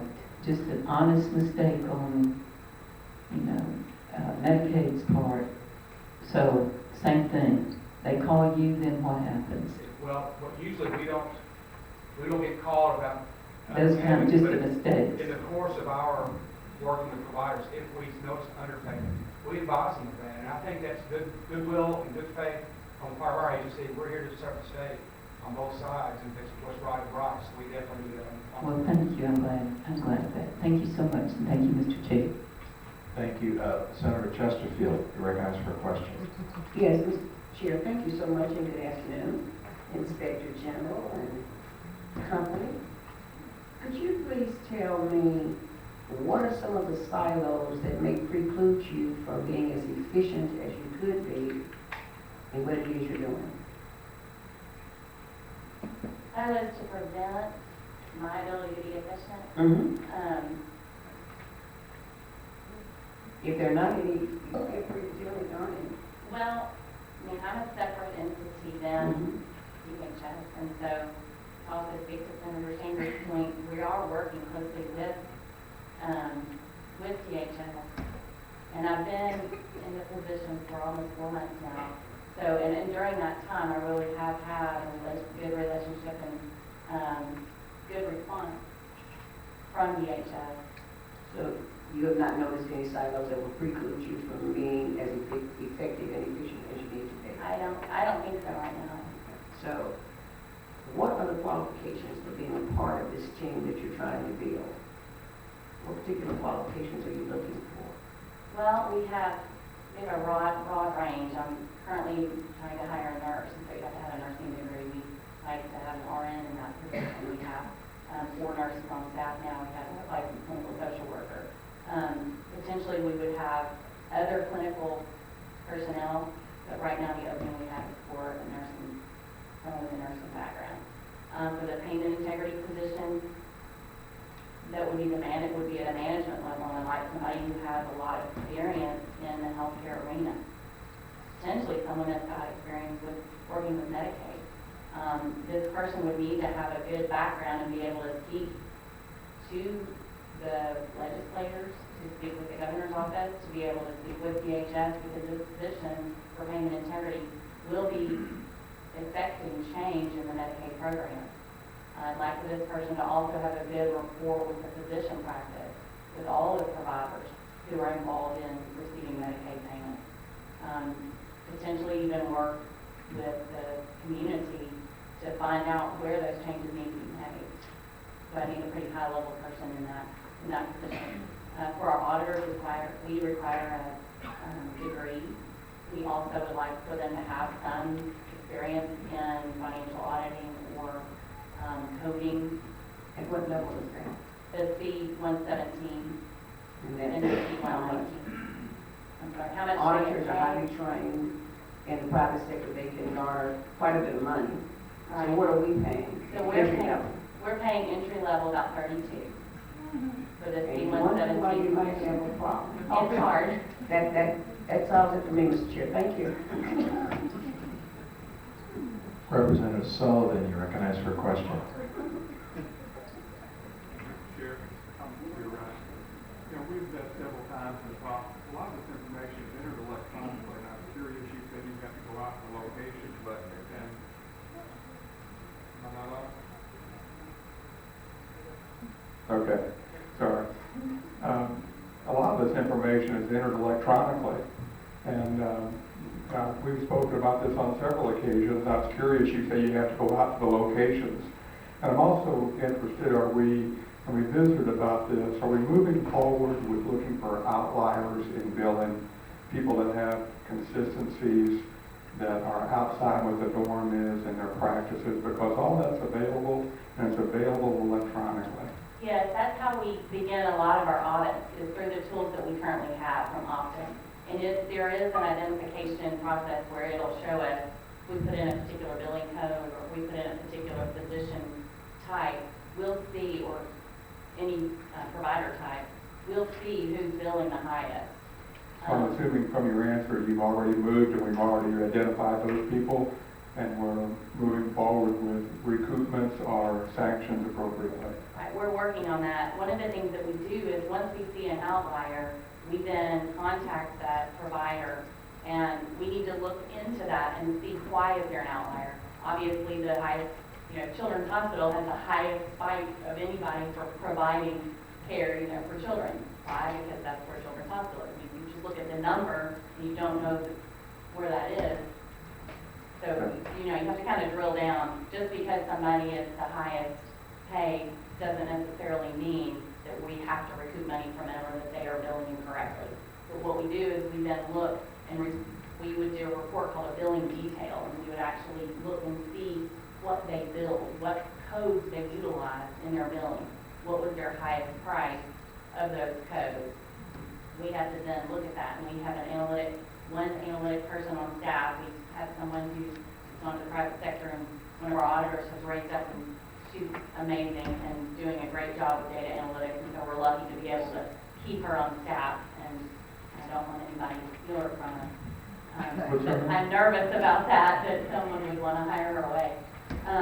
So I appreciate it. I just want to make sure we're following up on that. I know you are. I appreciate that there's a lot going on out there, and we have the ability to capture it, and I appreciate you looking into it. Thank you, Mr. Chair. Senator Urban, you're recognized for a question. Thank you, Kate.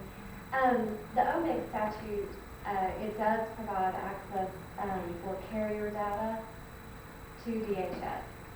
As we're having these discussions about out-of-state addresses and the information that carriers have and giving that data to DHS, is that something that the OMIG office is going to be actively involved in? Because I think, the creation of this entity, I view you as a legislative audit kind of equivalent, whereas it's not just about the providers, it's about also the beneficiaries, but also it would be about those people that are in a third-party type of situation. That could be, in my opinion, contracts, it could be in carriers, it could be in all of that. And so that statute, your statute does provide you the ability to get that data from those carriers. Are you doing that? Are you working with DHS on that to run that down? So last year we spent a lot of resources on the deceased beneficiaries that we were finding that were coming up and enrolled. We work with DHS and PCO and Department of Health and the private option carriers and HD on trying to get that. A lot of meetings, a lot of resources. And at the end of it all, what we initially could see were premiums paid, but we could not see specifics about any kind of services by the private option carriers as the carrier for that person. However, I do believe our statute, if necessary, will give us subpoena power to go out and get that. But we do participate in the private option call, which is a call between DHS and PCO and the private option carriers, the insurance commission. we're involved in those things, and we do have, I also agree, any Medicaid dollar to be touched, I think we have the authority and ability to go out and get that information if necessary. Absolutely, because if there's information available to a carrier that they're receiving a premium per member per month premium, and they're sitting on information, collecting that money and not paying out in services, that to me could be fraudulent. It's potential, I'm just saying potentially. I'm not saying that it's happened, I'm just saying there could be potentials of that happening. I agree, and I think what happened with us is that when we started these conversations last spring, at some point we realized that we sent initially a request to private option carriers, and then when we found out the enrollment was controlled by DCO, we sent a request to DCO, and they responded and told us they had a plan in place to move through those and remove those people from the roles, and we found that to happen. And then that point buttoned up against the redetermination process. At that point, we realized that it was clearly an issue of concern that Director Seelig and staff was working on in DCO, so we certainly let them do that and take care of that. We were involved, and we Jones has always said we're more than happy to assist any way we can in this process. And my last question on that is, I'm concerned about recouping payments from providers as carriers are trying to do that. That really concerns me. This is follow-up on Representative Ferguson's questions. Because services were provided at that point. I mean, there was, an exchange there of we provided a service, we were told. For me, that is an implication on the state, on the eligibility and their process. So, for me, that would be something that would be on behalf of the providers. That does not seem fair to me whatsoever in any form or fashion. So what level of participation does your office have in a situation like that, or what are your plans to work through that process? The only actual audit or review that we officially did last year was on deceased beneficiaries. And our concern was the person, initially we found people who were deceased and they were closed out of the system, but there was not recruitment back to the day of death. And so we said we need to get this money recruited back to the day of death, because quite frankly, I was prepared to go to court and say, you did provide service to a deceased person as a carrier. And at that point, the private option carriers never lost as those premiums being returned. We've done some information analytics and turned that over to DCO and DHS about some of the other data we found on people who returned 65 on the private option, people we believe had out-of-state residents. We've turned that over to them to go through the redetermination process, but we haven't taken any recruitment action on those. We're just staying ready to do what we do. Okay, and my final thing is that, to be fair to the carriers, there's got to be there has to be some level there of eligibility where somebody's the final say, so that they're not held accountable for that, and the people that are providing the services aren't held accountable for that. But there's got to be some final, here, the person, we're responsible for this, so that not one entity is really being held accountable for something that they have no responsibility in whatsoever. And I have a real problem with that. So hopefully you're working in that, on that topic with DHS. I would hope that you are, because to me that's just about a fairness issue. Thank you. Thank you. Representative Hammer, you're recognized for a question. Thank you, Mr. Chair. On the subject of managed care, can you tell me what would be your position or role, or how your role would be redefined if we go managed care?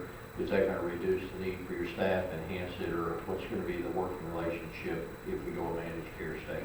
So you would still need a Medicaid Inspector General to manage care. And what we would do is continue the oversight role, a little more so with working more with the providers if you have, the managed care system, depending on how you do it. If it's contracts over at DHS with a variety of providers, or if it's specific, everything farmed out.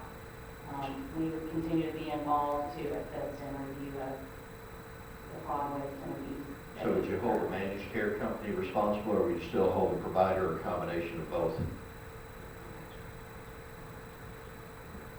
Through contracts with those managed care companies, there would be requirements for how that would work.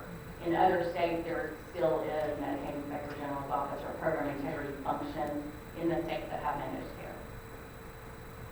So you would hold the managed care company responsible then, or the provider, or is it all going to be determined? And the contract, is that going to be something that you would be involved with overseeing to make sure that you have unlimited access, or you already have that within your powers now as it would be? Well, we would work, I mean, if we're talking, talking in hypothetical. So potentially, obviously we would be working with DHS on how those contracts would be structured to make sure that we would continue to have the oversight. It would allow those managed care, the insurance companies and the managed care companies would also be trying to ferret out any fraud or waste or abuses in their system, but then we would be there as well to hold, to assist in holding that accountable. And when you have an employee that costs you, that you retain for $32,000, what's the turnover cost when you lose an employee as far as training? Do you have a number assigned to that? I'm sorry, I haven't put pen to paper on that, but. Okay, and then the last question is, time-wise.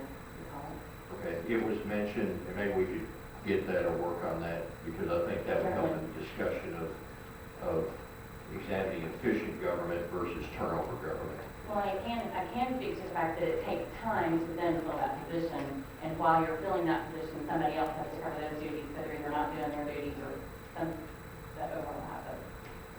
Right, the signing cost of that is hard, I know, but the last question then would be, there was a mention of integrity units a while ago. I think Director Seeley was talking about that. Those integrity units, how many of them ended up with you? Which ones did you end up getting under your umbrella? Which ones are under DHS? Okay, so you're speaking to the program integrity function that came from DHS that created the OMA office? No, there was something mentioned a while ago, I think, about Payment integrity. the payment integrity. Yes. Thank you. Can you speak on that? Did any of that fall under, is that in your office then, or is that still over with DHS? So the payment integrity function that will be at the OMA office is going to be a management level person who will work on effectuating change in the Medicaid policy. And that will be, there will be an administrative person that will be working with them to assist in coordinating changes and conduct, reviewing the audits that we conduct. The payment integrity function at DHS will have 5 positions. I think the Director Seelig and Mark White did speak to that. They will have vendor manager to oversee the contract. We will be coordinated with that. We already have someone on our staff who is looking at the contract. They will have a unit lead who reports directly to the DMS division manager. They will have a health information management person, coding analyst. I think there'll be 2 positions to do that function. And then they'll also be looking for clinical expertise. But all that's going to be housed over there, not underneath your... Right. Those 5 will be at DHS, and then mine will be the program and payment integrity division manager and a support specialist to assist. All right, thank you, Mr. Richard. All right, thank you. Senator Rice, you're recognized for a question. Thank you, Madam Chair. We touch on one thing quick. You mentioned it, Andy, and I do have a question that I wanted to ask, but I would like the committee to think about again. I think we touched on it previously. You mentioned Children's Hospital. Don't look, even though it might look abnormal, it's not abnormal because it's a unique entity that I consider, because that's where all the children in the state go to, all 75 counties. So I'm just throwing that out to the committee as we're doing other things in that. So if you touched on that, it brings that point home that I've been thinking about.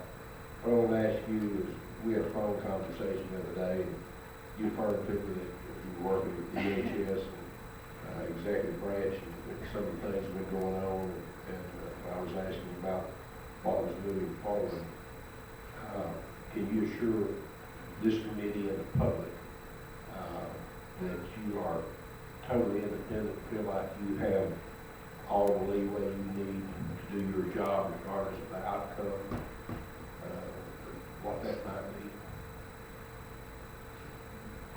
answer is yes, but I want to make sure I understand the question. The reason I'm asking is not any accusatory, I'm asking you, you're the inspector general.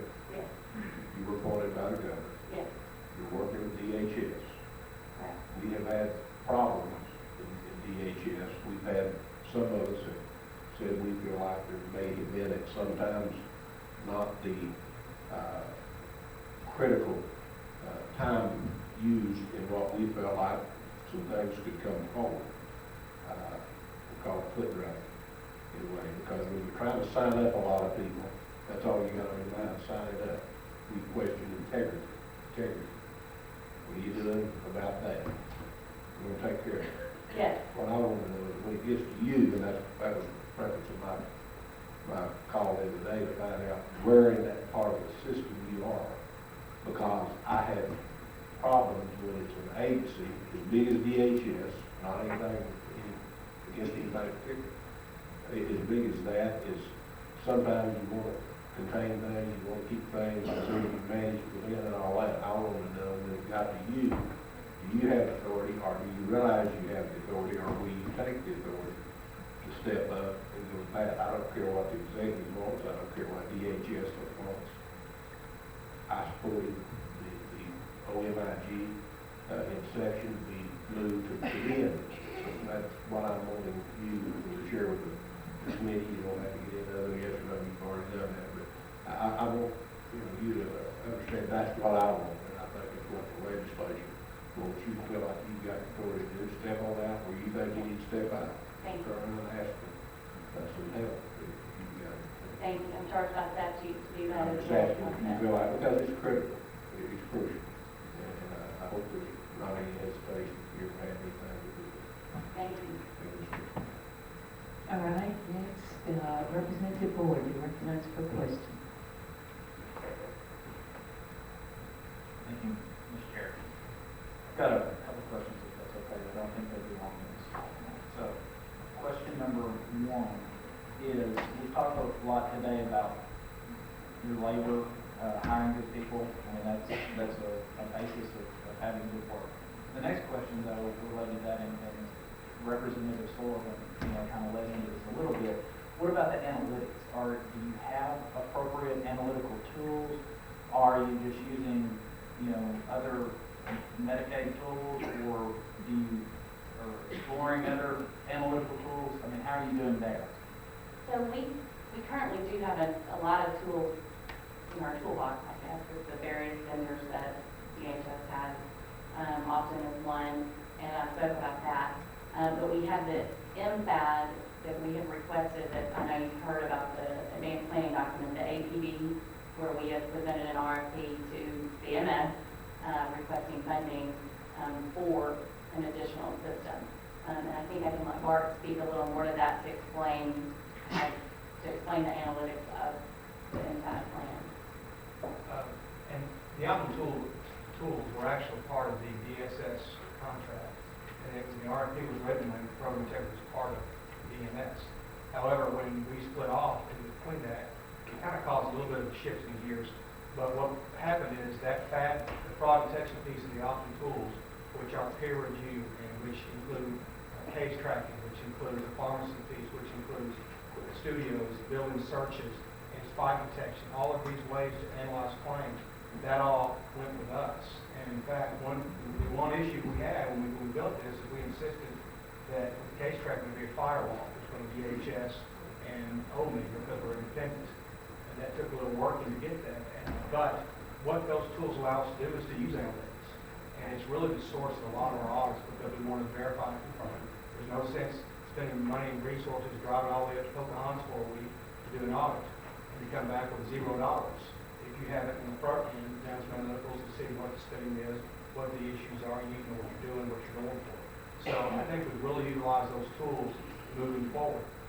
The MFAT piece is going to be a different, it's going to be like an accelerated review of analytics, because it not only will take Medicaid data, it will take data from other sources that we can utilize that often doesn't have the opportunity to do so, where we can see hopefully sources of, other kinds of benefits, other kind of agency sources that we can look at and compare with the the Medicaid data to give us a better read and better idea of what a potential provider or person is spending in potential fraud.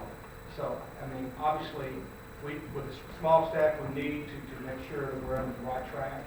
And we don't need a lot of providers who are doing things the right way. We need to be getting the ones where we know there's an issue.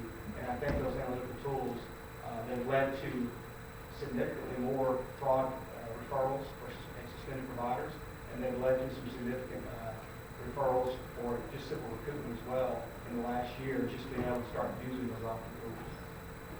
Okay, so a couple clarifying questions. Yes, I understand. MFAD, can you tell us what MFAD stands for?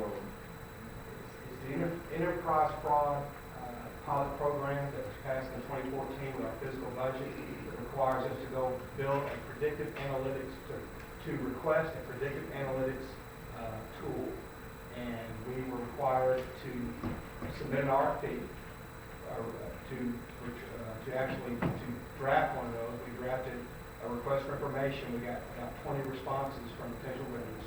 We went through that process. We developed our request for procurement. We worked with DHS because they are the Medicaid fund. They submitted the request to have this, it's called an advanced planning document, approved by CMS because the statute requires at least 80% federal funding for us to have this tool in place. So we're going through that process, and now we're developing the plan when we submit the RFP to see if vendors can do what they said they can do. Can they come into Arkansas?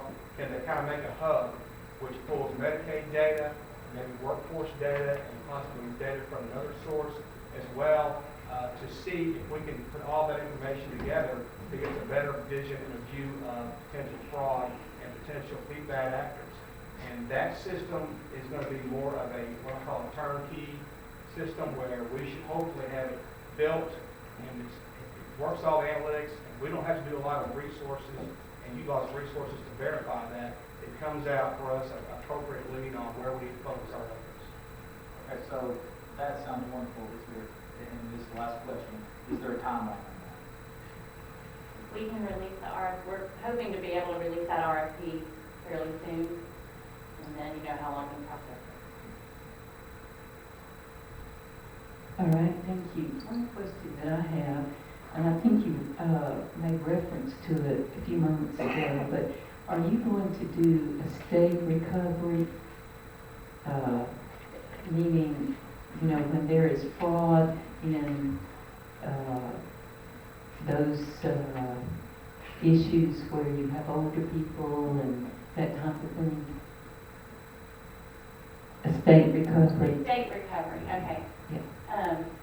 It's like asset verification. Yeah. We've had a lot of people come and ask us about that, but currently we're not, that's not the current level.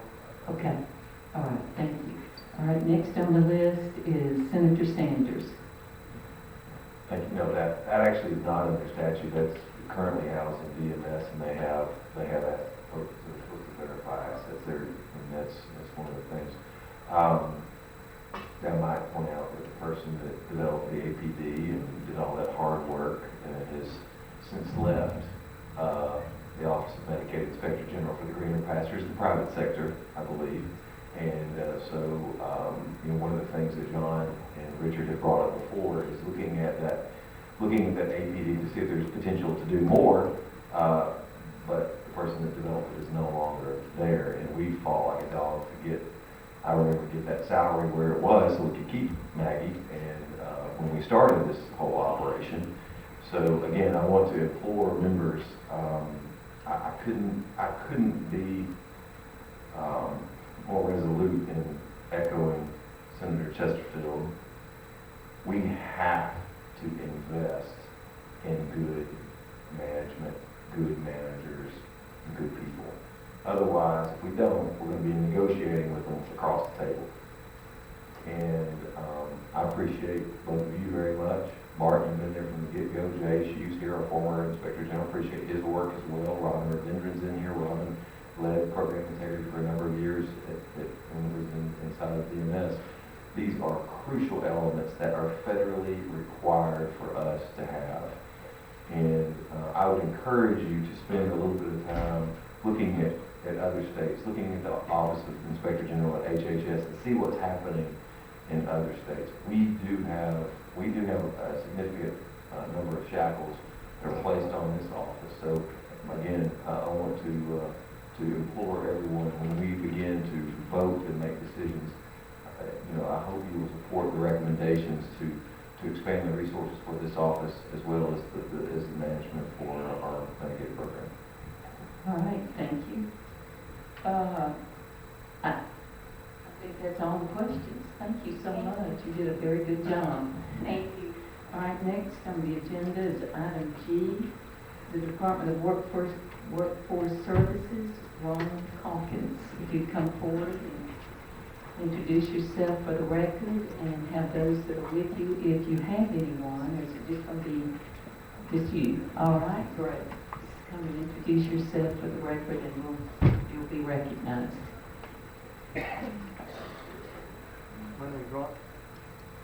My name's Ron Calkins. I'm Assistant Director for Unemployment Insurance at the Department of Workforce Services.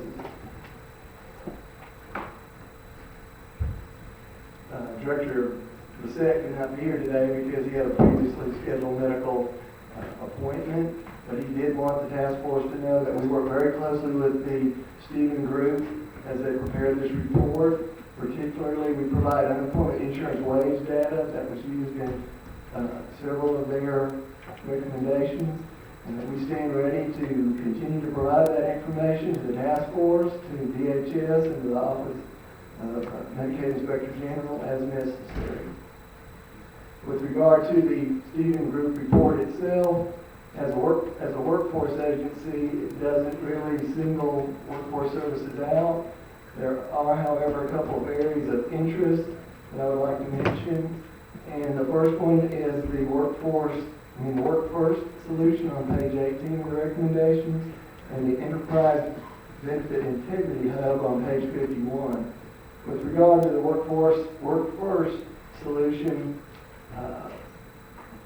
DWS is not opposed to the solution. However, we do have some concerns with increased workload that might result from the required or the exemption that allows an individual to not work if they're engaged in training or an active work search. And of course, that's what we do at one of the things that we do at the Department of Workforce Services is to assist individuals with work search and training. So as this gets fleshed out, we'll be interested to see how that might increase our workload and if we would need additional funding.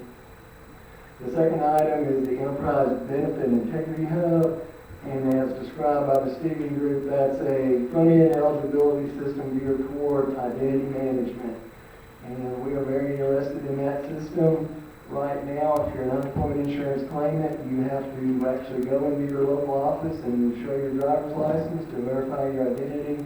So if we had a stronger online system, that would certainly help our clients and not having to report to the local office.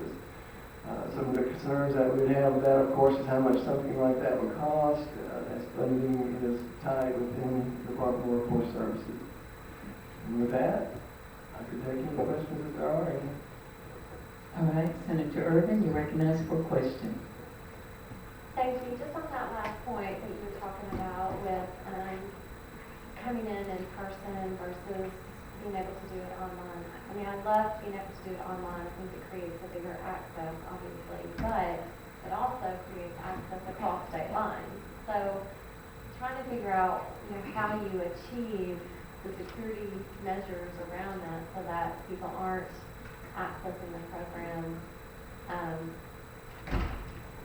Well, again, I have to leave that up. I have to leave that up to IT experts, and the recommendation doesn't really get deep into how any of that works or what the protections are. So I'd be interested in that myself. Right, but your point of entry is people have to come in and show ID, a state driver's license, correct? Some form of state ID, yes, ma'am. Form of state ID before they become a beneficiary, so to speak, of DWS. Before we will release their claim to the system, they have to come in and prove their identity. It's really the best way to do it, but with the internet, and we do have an internet claim filing system, and the we just haven't found any way around it, so we were thinking hopefully this might be something that would help us with that.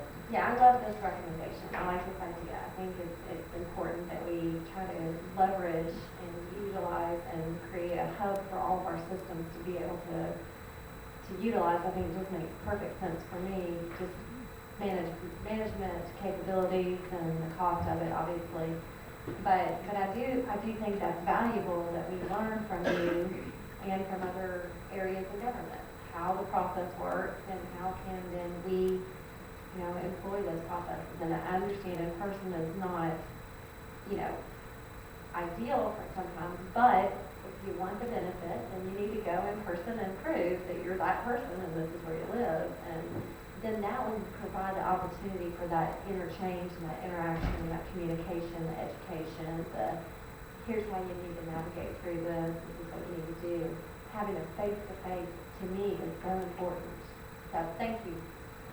All right, thank you. Senator Elliott, you're recognized for a question. Thank you, Madam Chair.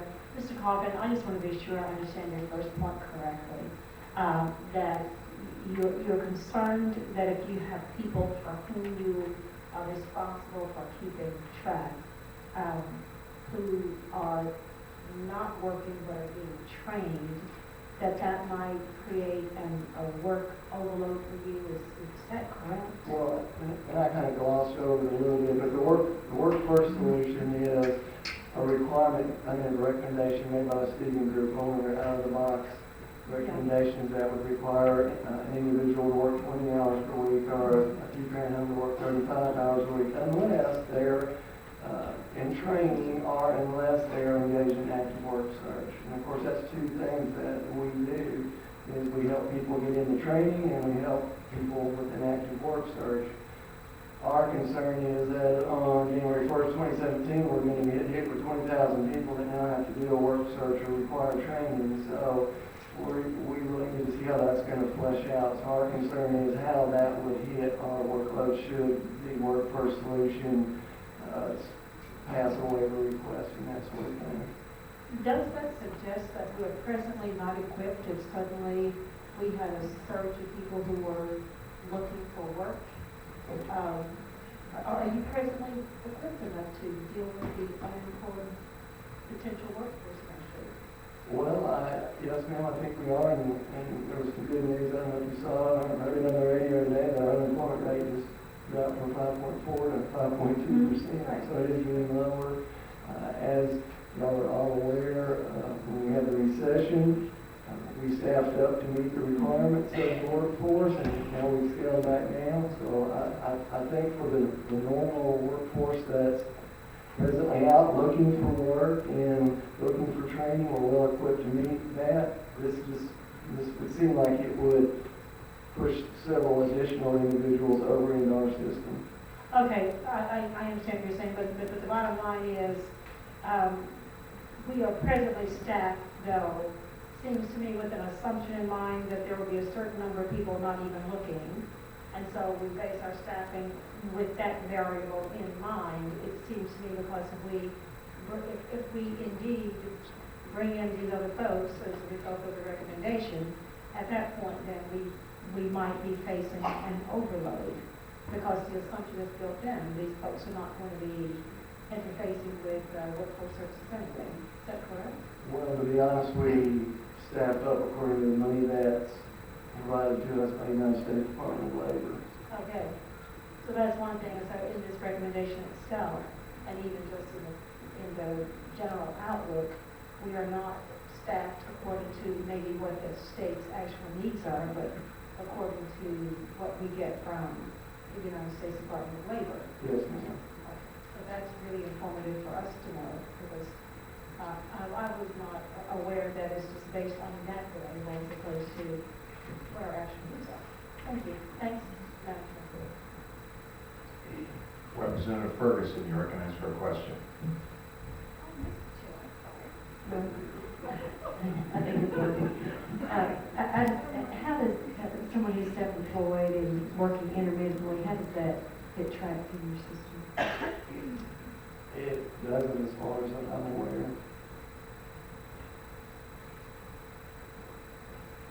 Representative Hammer, you recognize for a question. Thank you, Mr. Chair. Two things. Based on the recommendation, do you have a projection as to how much additional staff you would need, or when would you have that prepared to give us an idea? As soon as we have an idea of how many people might be pushed over into our system. Okay.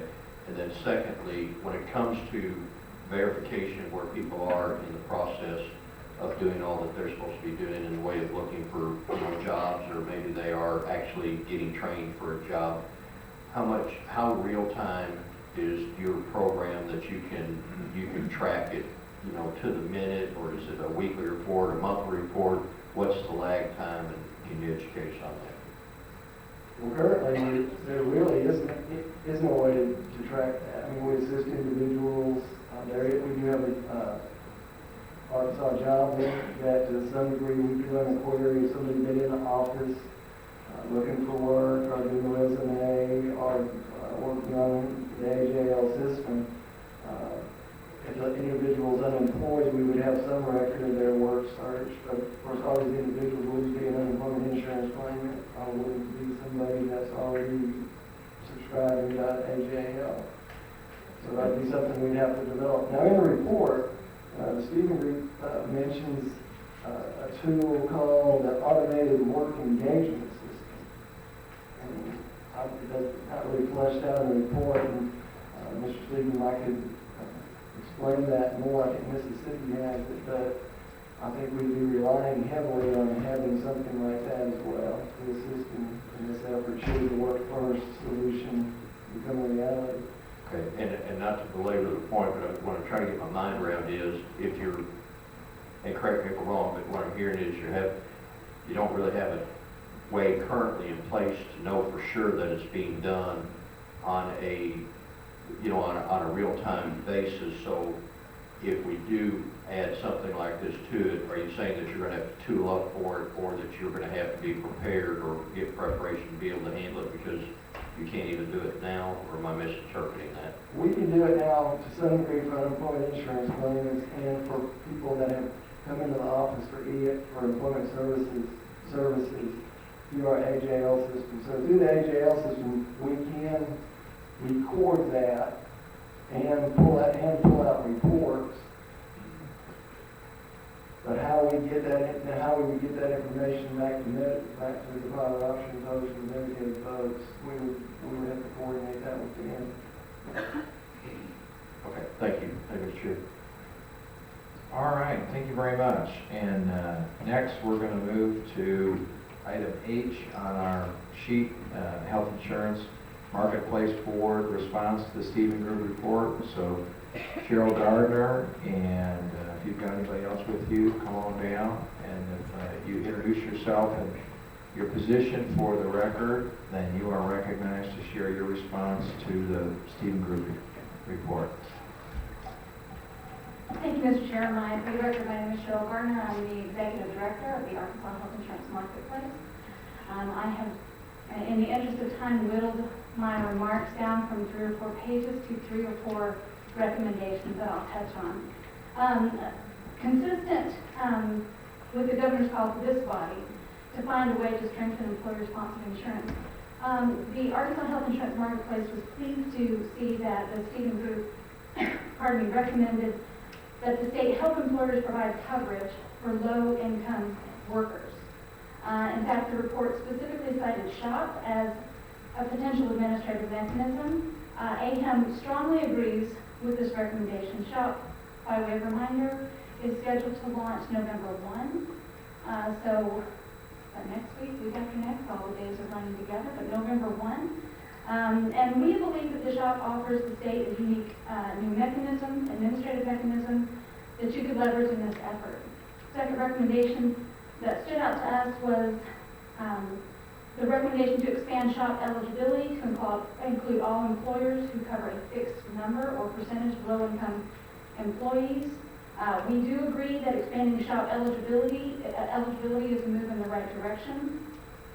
If you look at that population from 2 to 50, the small employer in the state, affordability is the single largest obstacle to employer participation. So even if you didn't expand it, we would I hope that you would continue to focus on that population of people in the state. In addition, we would recommend that any change in eligibility first be assessed for impacts on premiums. So I'm not here to add to the Stephen Group's workload. However, that would be something we would hope that you would look at. And finally, the recommendation was to help more employers find ways to offer strong coverage to low-income workers. A subcommittee to the Arkansas Health Insurance Marketplace Board of Directors is the Policy Innovation Committee. And they have, for a number of months now, been considering a number of policy options that could be pursued under a 1332 waiver. And I know that this body is familiar with 1332 waivers. Briefly, I will touch on a few of those. The first one, I think the most significant one, is to make premium tax credits available in the shop. Currently, those premium tax credits are only available to those folks who do not get employer-sponsored insurance through the individual marketplace. Under a 1332 waiver, it is possible to make those tax credits available to those people who are working and who could otherwise have access to employer-sponsored coverage. This would, in fact, reverse that trend of migration away from employer-sponsored insurance and to Medicaid. We think that's important.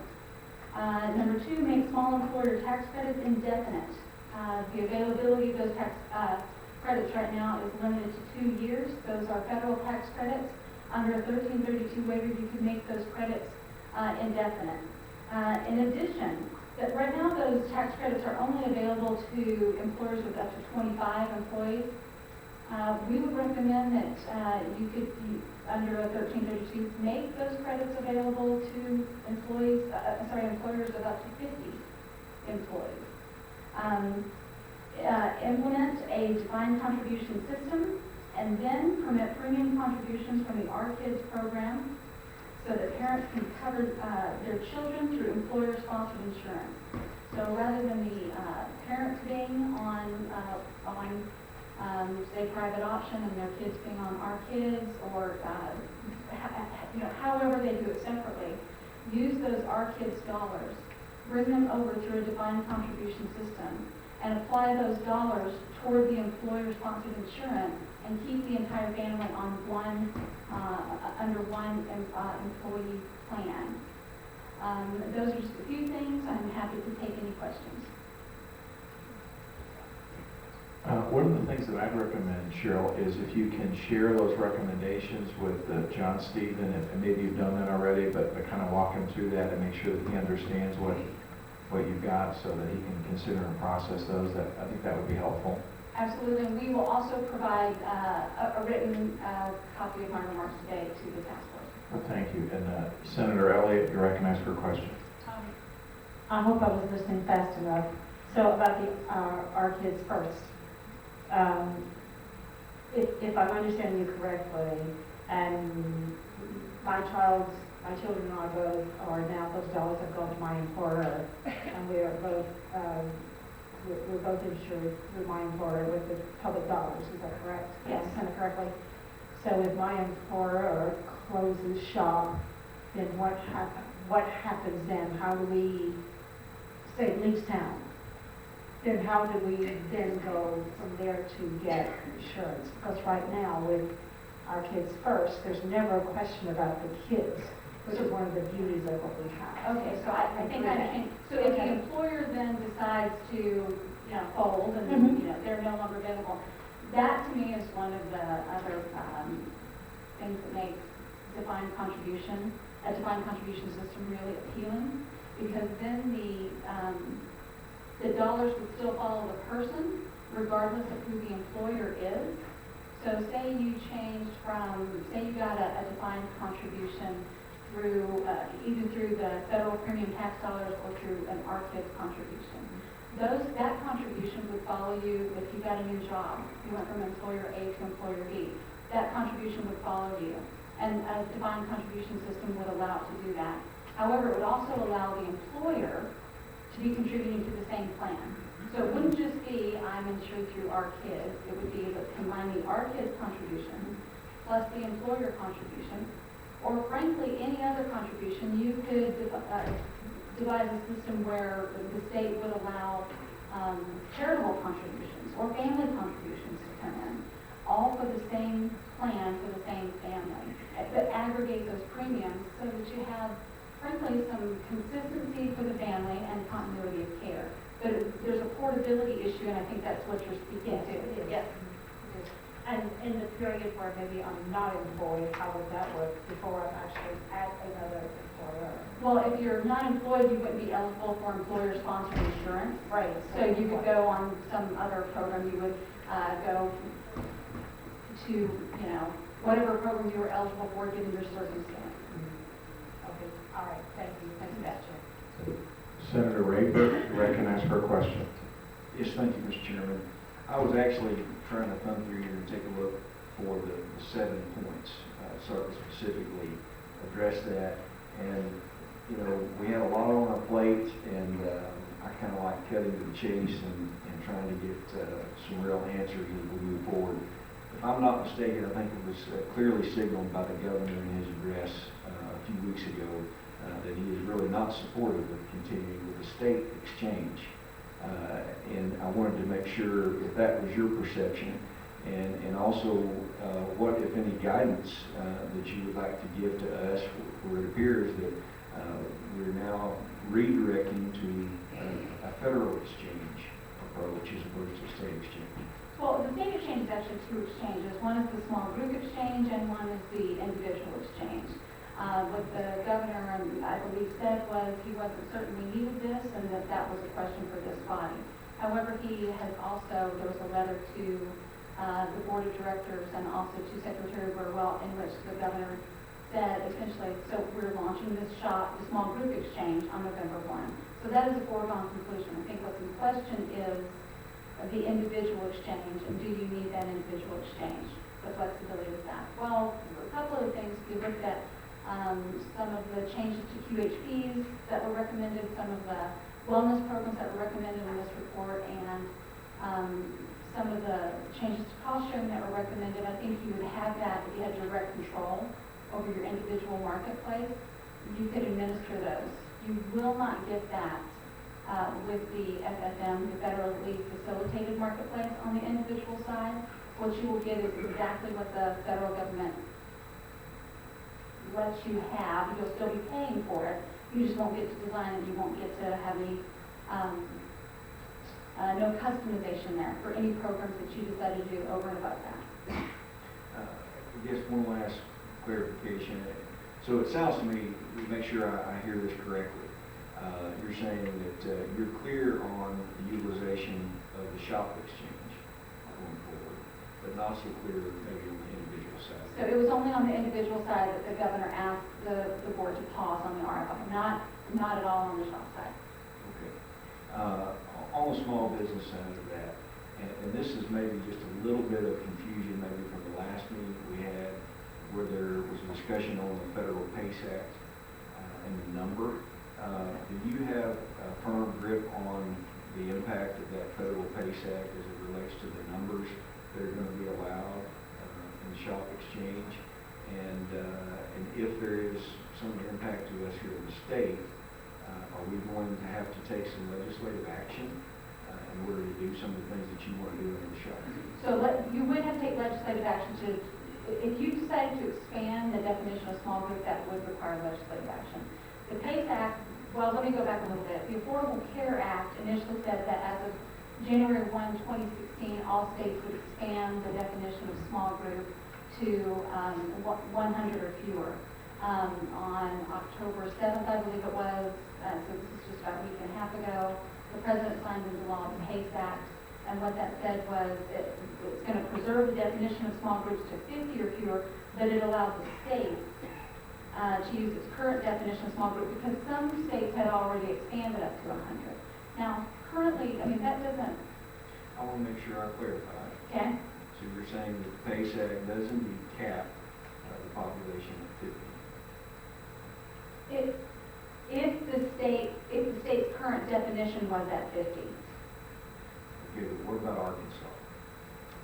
That is really a regulatory question, so we're prohibited from being regulatory. I can give you a copy of the bulletin that came out from AID, but with respect to the exchange, it doesn't affect the launch of the exchange. It only affects the group size that can come into the exchange. So thus far, we haven't had anybody with more than 50 employees apply, so it's not going to affect them. Right. I guess what I would really, of course, and I don't want to get into the weeds on this, but I know there's some other issues, Title 23 and all that, defining small business 2 to 50, et cetera. But, or I guess I'm asking you, are you positioning the legislature, or are you encouraging the legislature to look at legislation dealing with the population for the shop exchange? Because, we're coming into a fiscal session, yet it's going to be a while here before we have that general session again. So could you clarify that, and then that'll be my last question for you today. Well, so to start with, we actually, the FAQs on this were just released from CMS yesterday, so we think it's important to get all the facts first. We do have our outside counsel looking at this. We haven't approached any legislators. When I was speaking earlier about expanding eligibility, shop eligibility, early, that was in direct response to the recommendation that was in the Stephen Group report. So I haven't spoken to any legislators about this as yet, and I wasn't planning to. Okay, well, I'll save the rest of my questions for our oversight committee meeting that will be coming up. But Looking forward to it. Thank you for being here. Thank you. Cheryl, if you'd hang with me for a minute, because I've got a question I would really like to understand, and it has to do with the state exchange versus the federal exchange, and it has to do with the individual policy. So think about it as the big question. And my understanding is there is a premium tax that is charged, and if you have the federal exchange, the feds set the premium tax rate. Today that rate is 3.5%. The feds have the authority to raise that based on factors that they determine. If we had a state exchange, we would set the rate based on our costs or other factors. And there's some belief that we could have a rate that is, call it, 1 or 2% below what the federal rate is. So if the federal rate, if the feds can do it for 3.5%, we can do it for 2.5%. If it costs the feds 5%, we can do it for 3%. First of all, is that gap assumption realistic? That's my first question. So, first of all, you're exactly right on how you're understanding this. There's a 3.5% assessment against every policy sold in the exchange. The Fed set that, and the Fed collect that when you use the federal exchange. What we do know is that that 3.5%, when it was set back in 2011, I believe, was set almost arbitrarily. It was not set because it's enough to pay for the system, and they've been open about this. It was set because it was, at the time, the maximum the market would allow. What we do expect, and CMS has already signaled this, is that that rate will go up. They have not cited a specific amount. However, if we look at what it is likely costing the federal government to run that system, plus they've already been in the hole for a few years now, it would likely go up to 6 or 7%. We most certainly can run an exchange for less than 6 or 7%. What the board recommended to the legislature was a 3%, and we believe that we can be financially sustainable at a 3%. I also should point out that that 3.5%, or whatever that assessment is, because of pricing parity, the price of a plan inside the exchange must be the same as that same plan outside of the exchange. So when that price is assessed, the cost is actually allocated across every insurance plan sold in this state. And so regardless of whether or not you are using the federal exchange, you are paying for the federal exchange. And so it becomes not just an issue for those who are using the exchange, but for anybody who actually has insurance in this state. So if we get to a steady state where, let's say, the feds are charging 6%, and we can run it for 4%, if we were running our own and charged 5%, so in other words, we passed half of the savings on to the insurance industry, and we kept the other percent, 1% of, let me make it up, $2 billion is, if I did the math right, $20 million. Would we be able to take $20 million and apply it to Medicaid or other costs that we currently would otherwise have to pay out of general tax revenue in Arkansas? In other words, could we defer and literally cut taxes by 20 million other than what we would need, or not raise taxes by 20 million in that kind of a scenario? You could, it would take legislation, obviously, to do that. We don't even right now have the authority to have reserves, so you would have to do that legislatively, but you could absolutely do that. And you think that the math on that, while I realize it's rough, is not insane math? The math on that is not insane.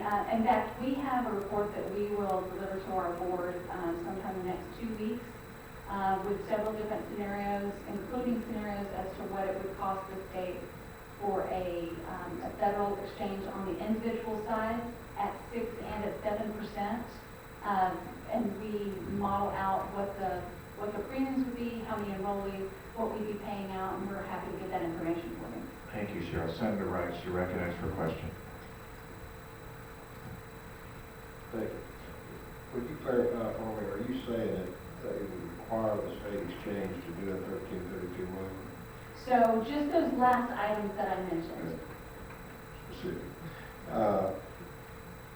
The governor's proposal on mandated employer participation, or the employee going on to the employer insurance that they're offering, has there been discussion on how much burden that would be on the business?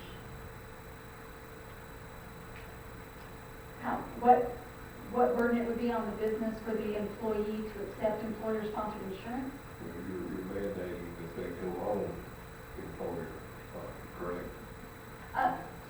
Our recommendations do not speak to that. I believe what the Stephen Group report, and feel free to correct me, and I think the spirit of that was, before you are allowed to go onto Medicaid, if you are offered employer-sponsored insurance, you first must have to defer to your employer-sponsored insurance. I believe that's the mandate that was envisioned in that. So it's not everybody must take employer-sponsored insurance, but before you go onto public insurance, you must first, maybe you do it with some kind of premium tax credit, you must first look to employer-sponsored insurance, because that way the government's not putting the entire bill. If the employer's willing and able to pay part of the bill, why would we not let them do that? Frankly, that's been one of the, I'll call it one of the pitfalls of the ACA. It actually kind of didn't end run. There were employers out there who said, yes, we are willing and able to pay something, but we can't pay the whole thing. If you would be able to, help us sponsor this employer, the employee in the employer-sponsored insurance, that would be frankly a win for all of us. Instead, what it did was incentivize going onto the individual marketplace, and then when the employee did that, the employer then was dinged and had to pay a fee. So this would, for those employers who are now having to pay that fee, they're just willing to pay the other part of that up front and not get a penalty later from the federal government. So I'm not sure if that was responsive. I know that was a long answer to your very short question.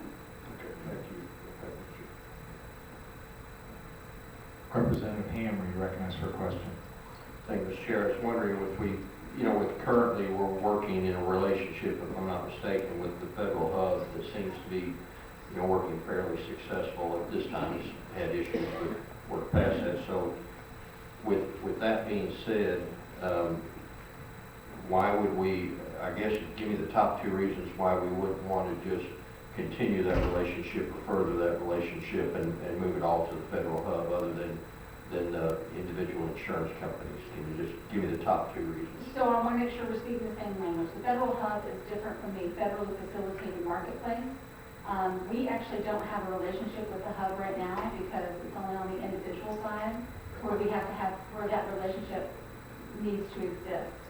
I think if you want to, and if I understand your question correctly, what are the top two reasons that you would want to have a state-based marketplace as opposed to a federally facilitated marketplace?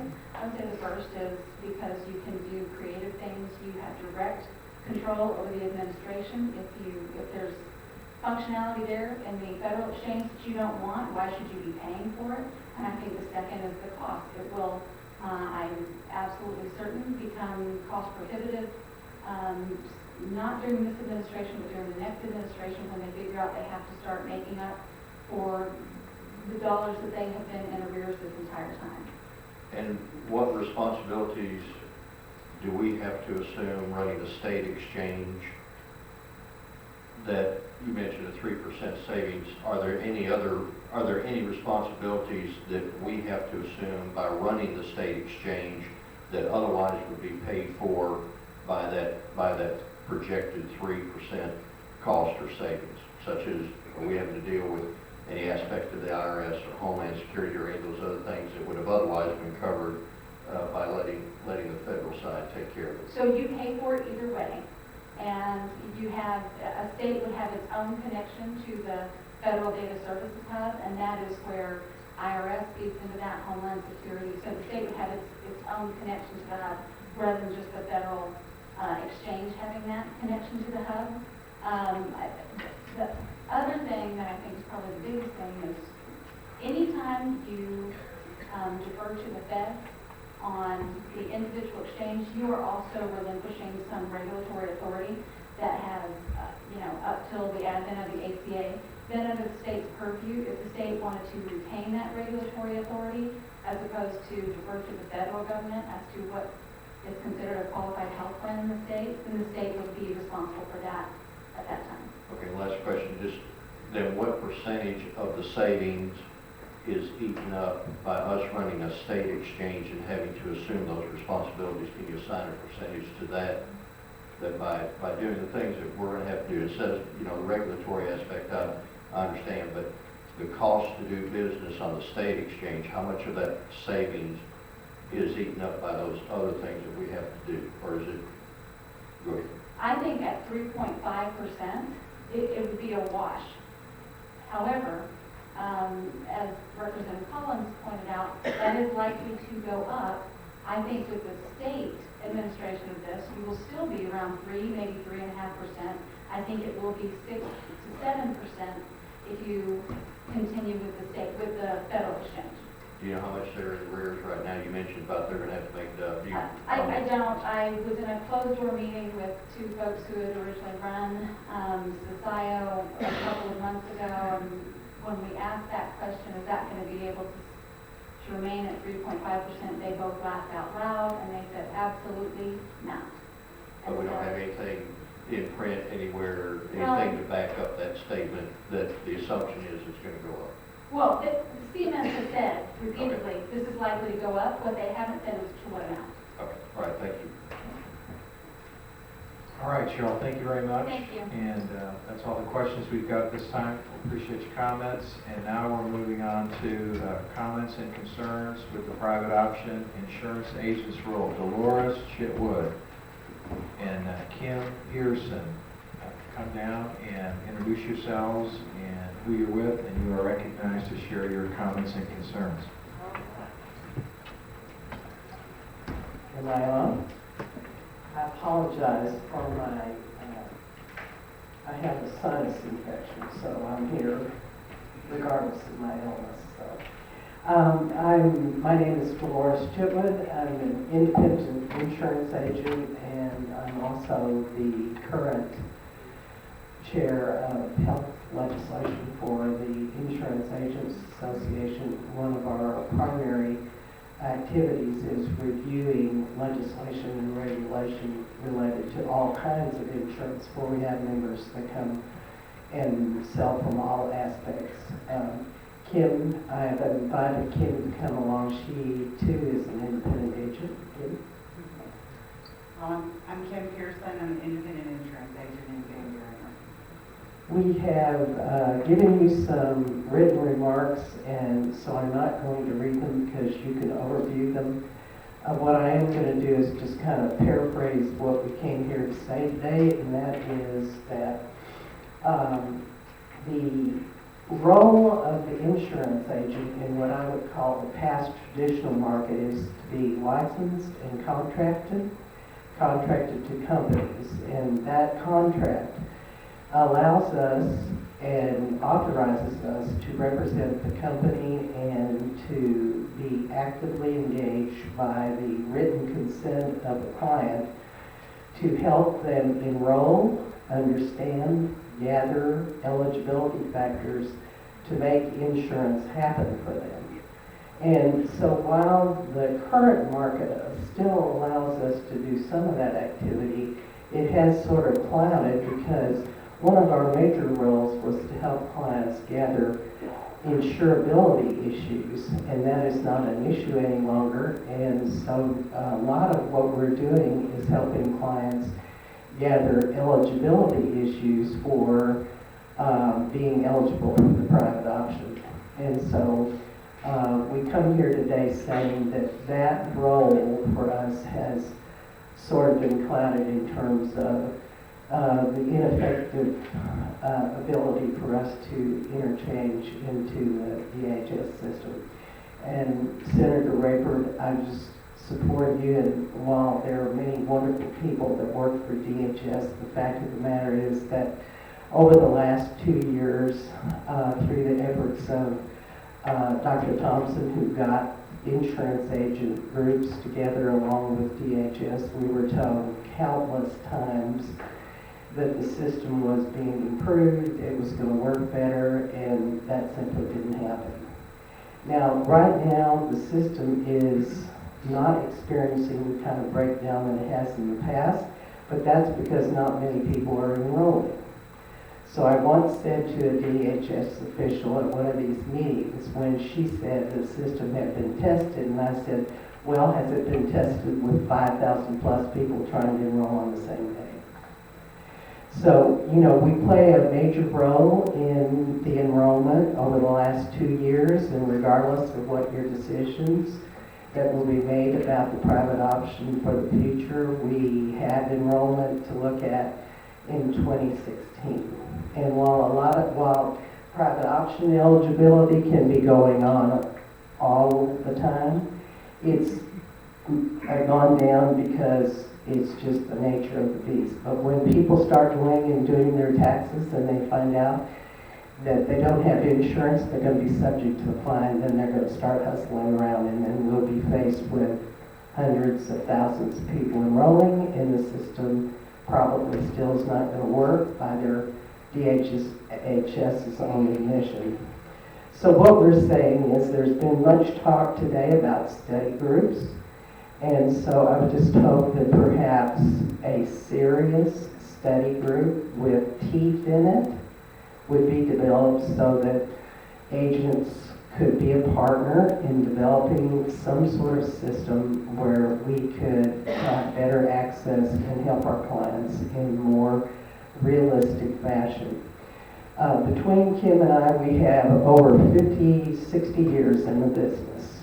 That's a long time helping people get health insurance, and we both specialized in health insurance throughout our career.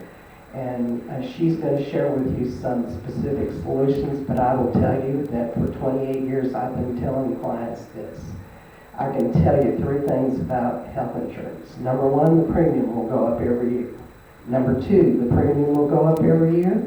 Number 3, the caveat to that, there will be problems, and the footnote to that, there will be problems. Our role as agents is to grease the wheel, kick a butt, make sure you get the coverage that is appropriate for you and the service that is appropriate for you. And all we're asking is to be a partner so that this coming year and whatever decision you make will take into consideration the thoughts of people who are down in the trench serving clients every single solitary day for years and years and years. You know, it's kind of a mystery to me over the years why you have to be a little crazy to do this kind of work, because the compensation is not that great. And I think that you'll find that the majority of agents who sell health insurance don't do it for the money they make, but because they care about people. And it's very frustrating. So I'd like Kim to share with you some specific solutions that she has a great expertise in that might be helpful. And then we'll be available for questions. Well, I'd just like to say that I'm really just so excited about the private option and all that's been done, because for the first time, many of my clients have health insurance for the first time in their life. I've had clients sit in my office in tears because they had cancer when they were young and they never could buy a policy to cover their colon again, something like that. Just absolutely ecstatic to understand that they are going to be able to have health insurance. So what we've done has been fantastic. What I think that we could do as independent agents, because we're sitting in the cities where you all need help, is that you could utilize us to solve some of these problems. So instead of coming to you with problems, I'd like to come to you with a solution, which would be to partner with independent agents who are on the ground in the communities with these people that have a problem. Just like saying, can we identify them? Well, when they go into the unemployment office with their driver's license, same thing. You walk into an independent insurance agent, you have your driver's license, we live in our community, we know who you are. It allows us to verify right then that they're eligible. So we would like to see a system where we could help determine eligibility sitting right there. Instead of helping them do their Access Arkansas application, and then you coming back, say, 2 or 3 weeks later, saying we need verification of income. If we knew right then that you needed verification of income, we could just say, Jim, we need you to bring in your pay stubs or your tax return or whatever it is. The next day, they come back with their tax return. We upload it to the system, it's there, we see verification. So as insurance agents, we've always been able to sit down with someone and tell you what you're eligible for. Very difficult with this new system to know. So one thing that would be helpful is if we knew from DHS how to help determine their eligibility. Then we could tell them, oh, your unemployment insurance does count, or your disability income does not count, or your daughter's babysitting job, yes, that still counts, things like that. So that we knew how to determine what people are eligible for while they're sitting in the office would be very helpful.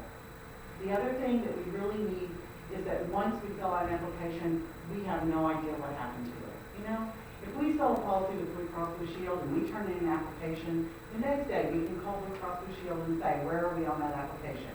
Oh, we're determining with the doctor, or we're doing whatever.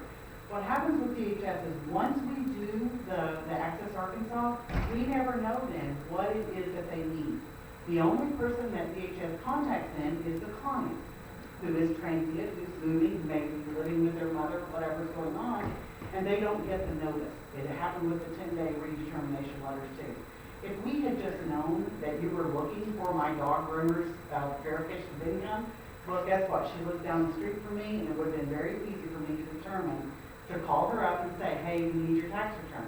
But instead, I got no notification. She got her insurance canceled. She brings in her notification. We get it reinstated. I'm not her agent anymore because that information got lost. You know, so we need some way to know with DHS what's going on. Now, some of us have been lucky to get an email address of someone who can tell us, but that's not good enough. We need everyone, not just those of us who kind of know how to work the system to get that done. So in my recommendations are some of those ideas of ways that we can help solve the problem, because we're on the ground, sitting in front of the client. We can help get this information out, like the primary care doctor. We could just say, you have to go every year and have your primary care physician have an annual physical. It's that simple. It's using us and what we already know to do to help get that information to the client, and then whatever you need to get that information from the client. Use us. We work for a commission, and so you're already paying us a commission. You might as well get what we can do to help. And unfortunately, hours and hours and days, and I'm not being overbearing. It literally took days and days, hours and hours to get people enrolled in Access Arkansas. Then we get the notice back what they needed. Then it took hours and hours and days to get that into the system, leaving no reasonable time to instruct clients as we have in the past traditional market. Well, we start to lose some credibility too when we don't know the answers to questions. when your nephew calls and says, I applied, July 5th, now it's August 5th, I haven't heard anything, we don't have an answer. So we email and ask the question, they say, oh, well, you should have shown verification of income. So we tell the nephew, you should have shown verification of income, they say, we never got a letter. Well, prove he never got a letter. So we could go on, but that's not the purpose of today. What I would say to you is we're simply asking that we have expertise and knowledge of what's going on down in the trench. We often speak of this. You know, I will tell you quite frankly that if insurance companies could have figured out a reasonable way to sell insurance without agents, they would have already done it. But the fact of the matter is they know that there is no reasonable way to sell insurance without an agent. And so here we are. When I came into the business in 1988, the comment was all health insurance is going to be sold on the internet. Well, here I am 28 years later, and I'm still doing it. So, you know, use our expertise. We know what's going on in the trench.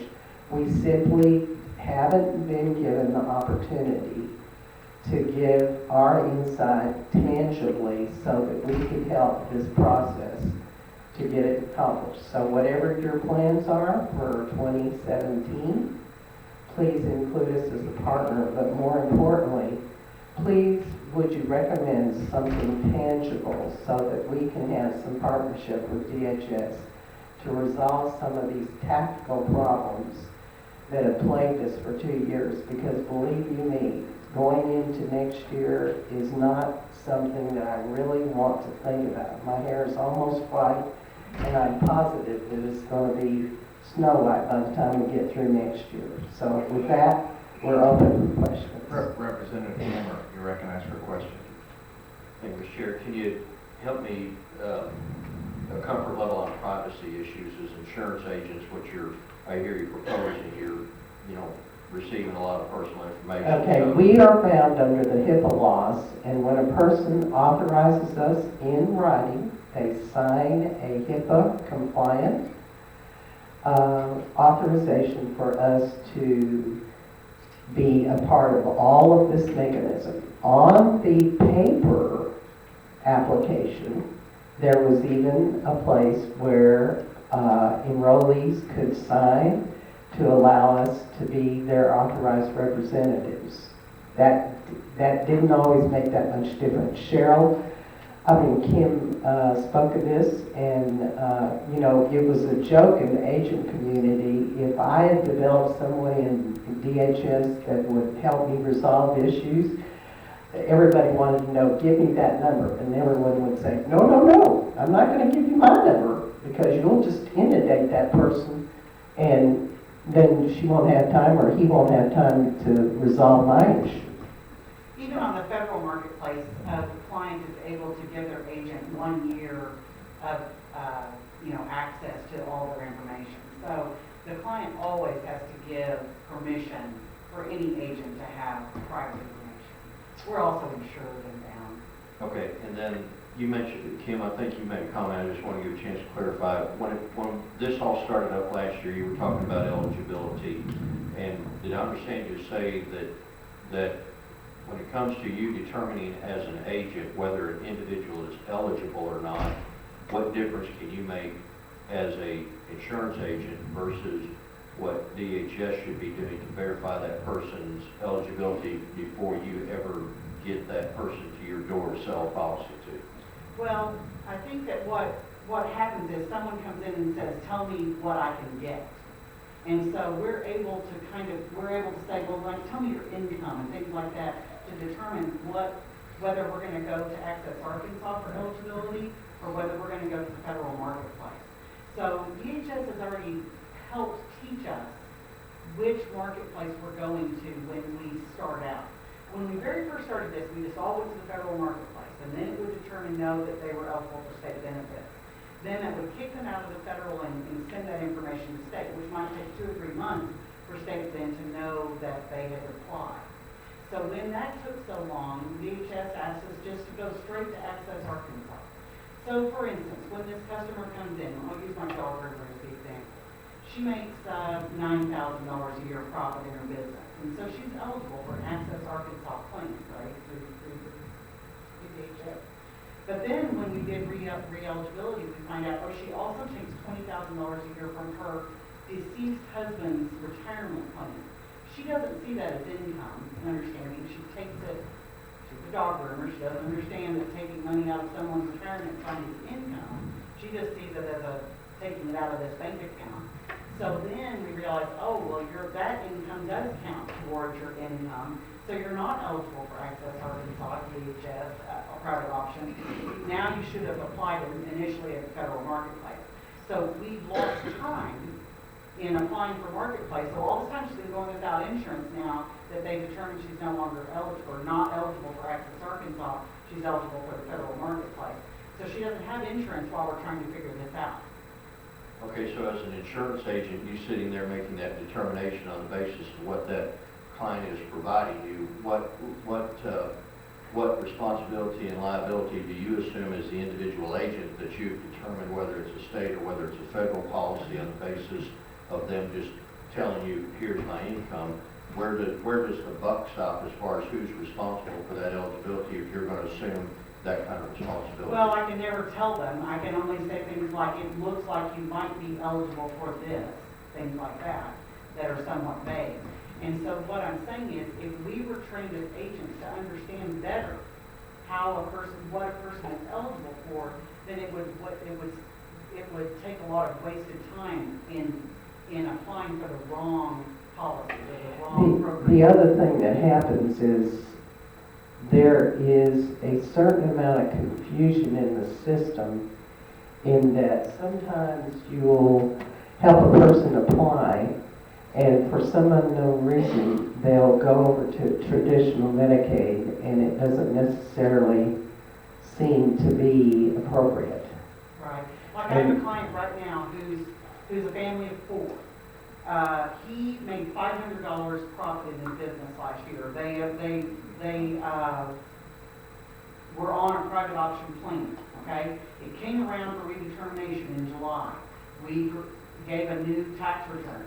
He makes $9,000 this year. Seems like he's still eligible for a private option plan, right?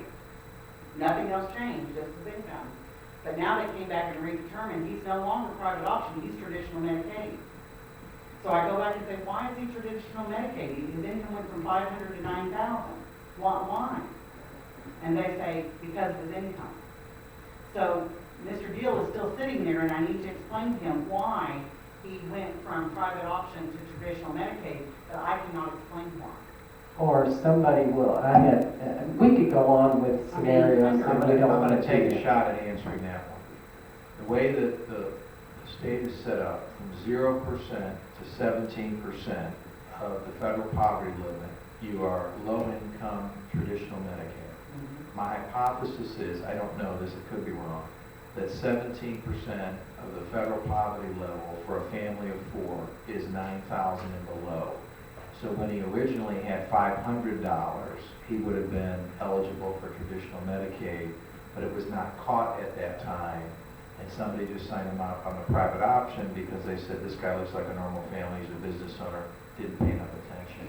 But this time, when they went through and they actually got the scales out, compared all the numbers, my hypothesis is that that might have been the answer. I could be wrong, but things Well, the like that point happen is all that the time. we'll make the application into the system, and then DHS makes the determination. We're not the ones who make the determination, so it falls on, their insight to make that determination, and there's not always rhyme and reason about that.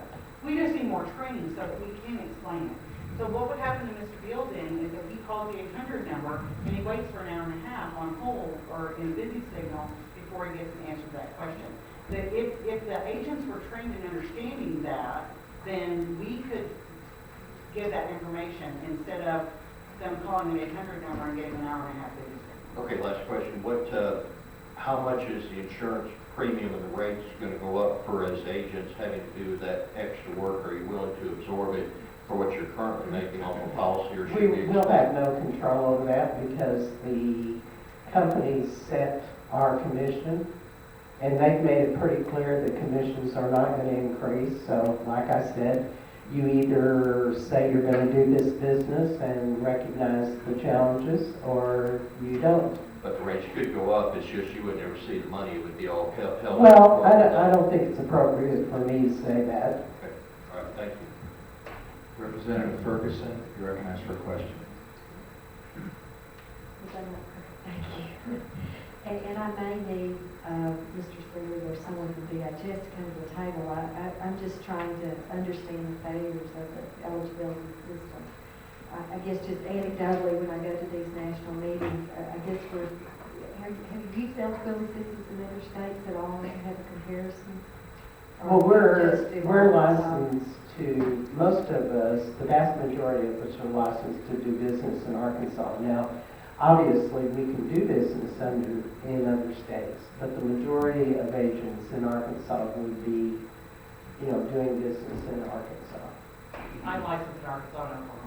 And I guess maybe if DHS could just come to the table and sort of address some of your concerns and if they're being looked at and handled. My concern from, since all this eligibility has hit is that we're still investing good money after bad into a bad system. I mean, when I go to talk to other states, they say, Curo, you need to just scrap it and start over. It's a worthless eligibility system. It's never going to work like you want it to. Well, I think what we're saying is it hasn't worked.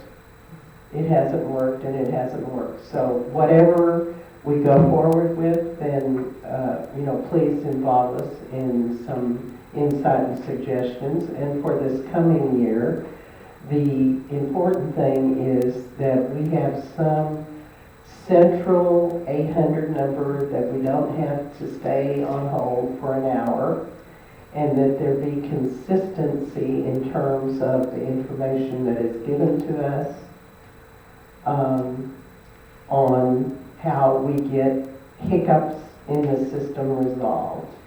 And I think DHS has been courageous in saying that the system doesn't work. And it doesn't. And we're just saying whatever preparation or arrangements we make for this next year, that, we be a part of suggestions to that in a tangible way. And most importantly, that perhaps a study group, as you gotten together for other things, would be something that maybe would be helpful. And they've been willing to work with you, or that's why you're coming here because they're not? I mean, I hear the same thing from my insurance agent, so. Well, as I said, and I preface Senator Raper's, we've been told that it's resolved or it's going to be better, and it has not necessarily happened. And like I said, that's what I hear from other states. It's the system that we have is never going to work, and we're wasting our money. But all right, thank you very much. Next question, Senator Urban, you recognize. Just a question, if you don't mind, I don't know if you've got your recommendations written, but I think that would be helpful. They were supposed to be passed out to you. Oh, okay. Were they? Yes. Okay, I'm sorry, I didn't get that. Okay, I'll get that. But I do like your comment. I think there's got to be a face-to-face. It's a very difficult system, and there's got to be some face-to-face contact with point of interest. So I really appreciate your comments on that. Thank you. Well, I don't want to be redundant, but we've had face-to-face before, and it hasn't happened. I'm meaning face-to-face with the client. Okay. Yeah. But we've been having for so long, I'm Right. a little bit concerned about taking it to the employer because of that. It's been good where people have come away from their job to an insurance agent to learn about their health insurance on their own. And the comment that Ms. Elliott made about what do you then when you leave your job and then you go to another job, that's the most beautiful thing about this independent program, this buying it on your own, because then it's not tied to your job. And if your husband decides he wants to leave his job, then it doesn't matter that his wife can't get health insurance anymore. Many, many years, we've had people working at a job whose spouse could not buy insurance outside of work, so they continue working. So things like that, but we don't have anymore if we take it outside of work. Thank you. All right, thank you. Any other questions? All right, seeing none, thank you so very much. We appreciate you. I'd like to just say that this is a very complicated situation, and so it's not going to be resolved easily, but we would just like to be a part of working with all those involved to make it happen best for our consumers and your constituents. All right, thank you so very much. Ladies and gentlemen of the committee, the next on the list is J, and this will be the Residential Assisted Living Association, and if Mr. Ed Coleman and Kent Schroeder would come forward and introduce yourself.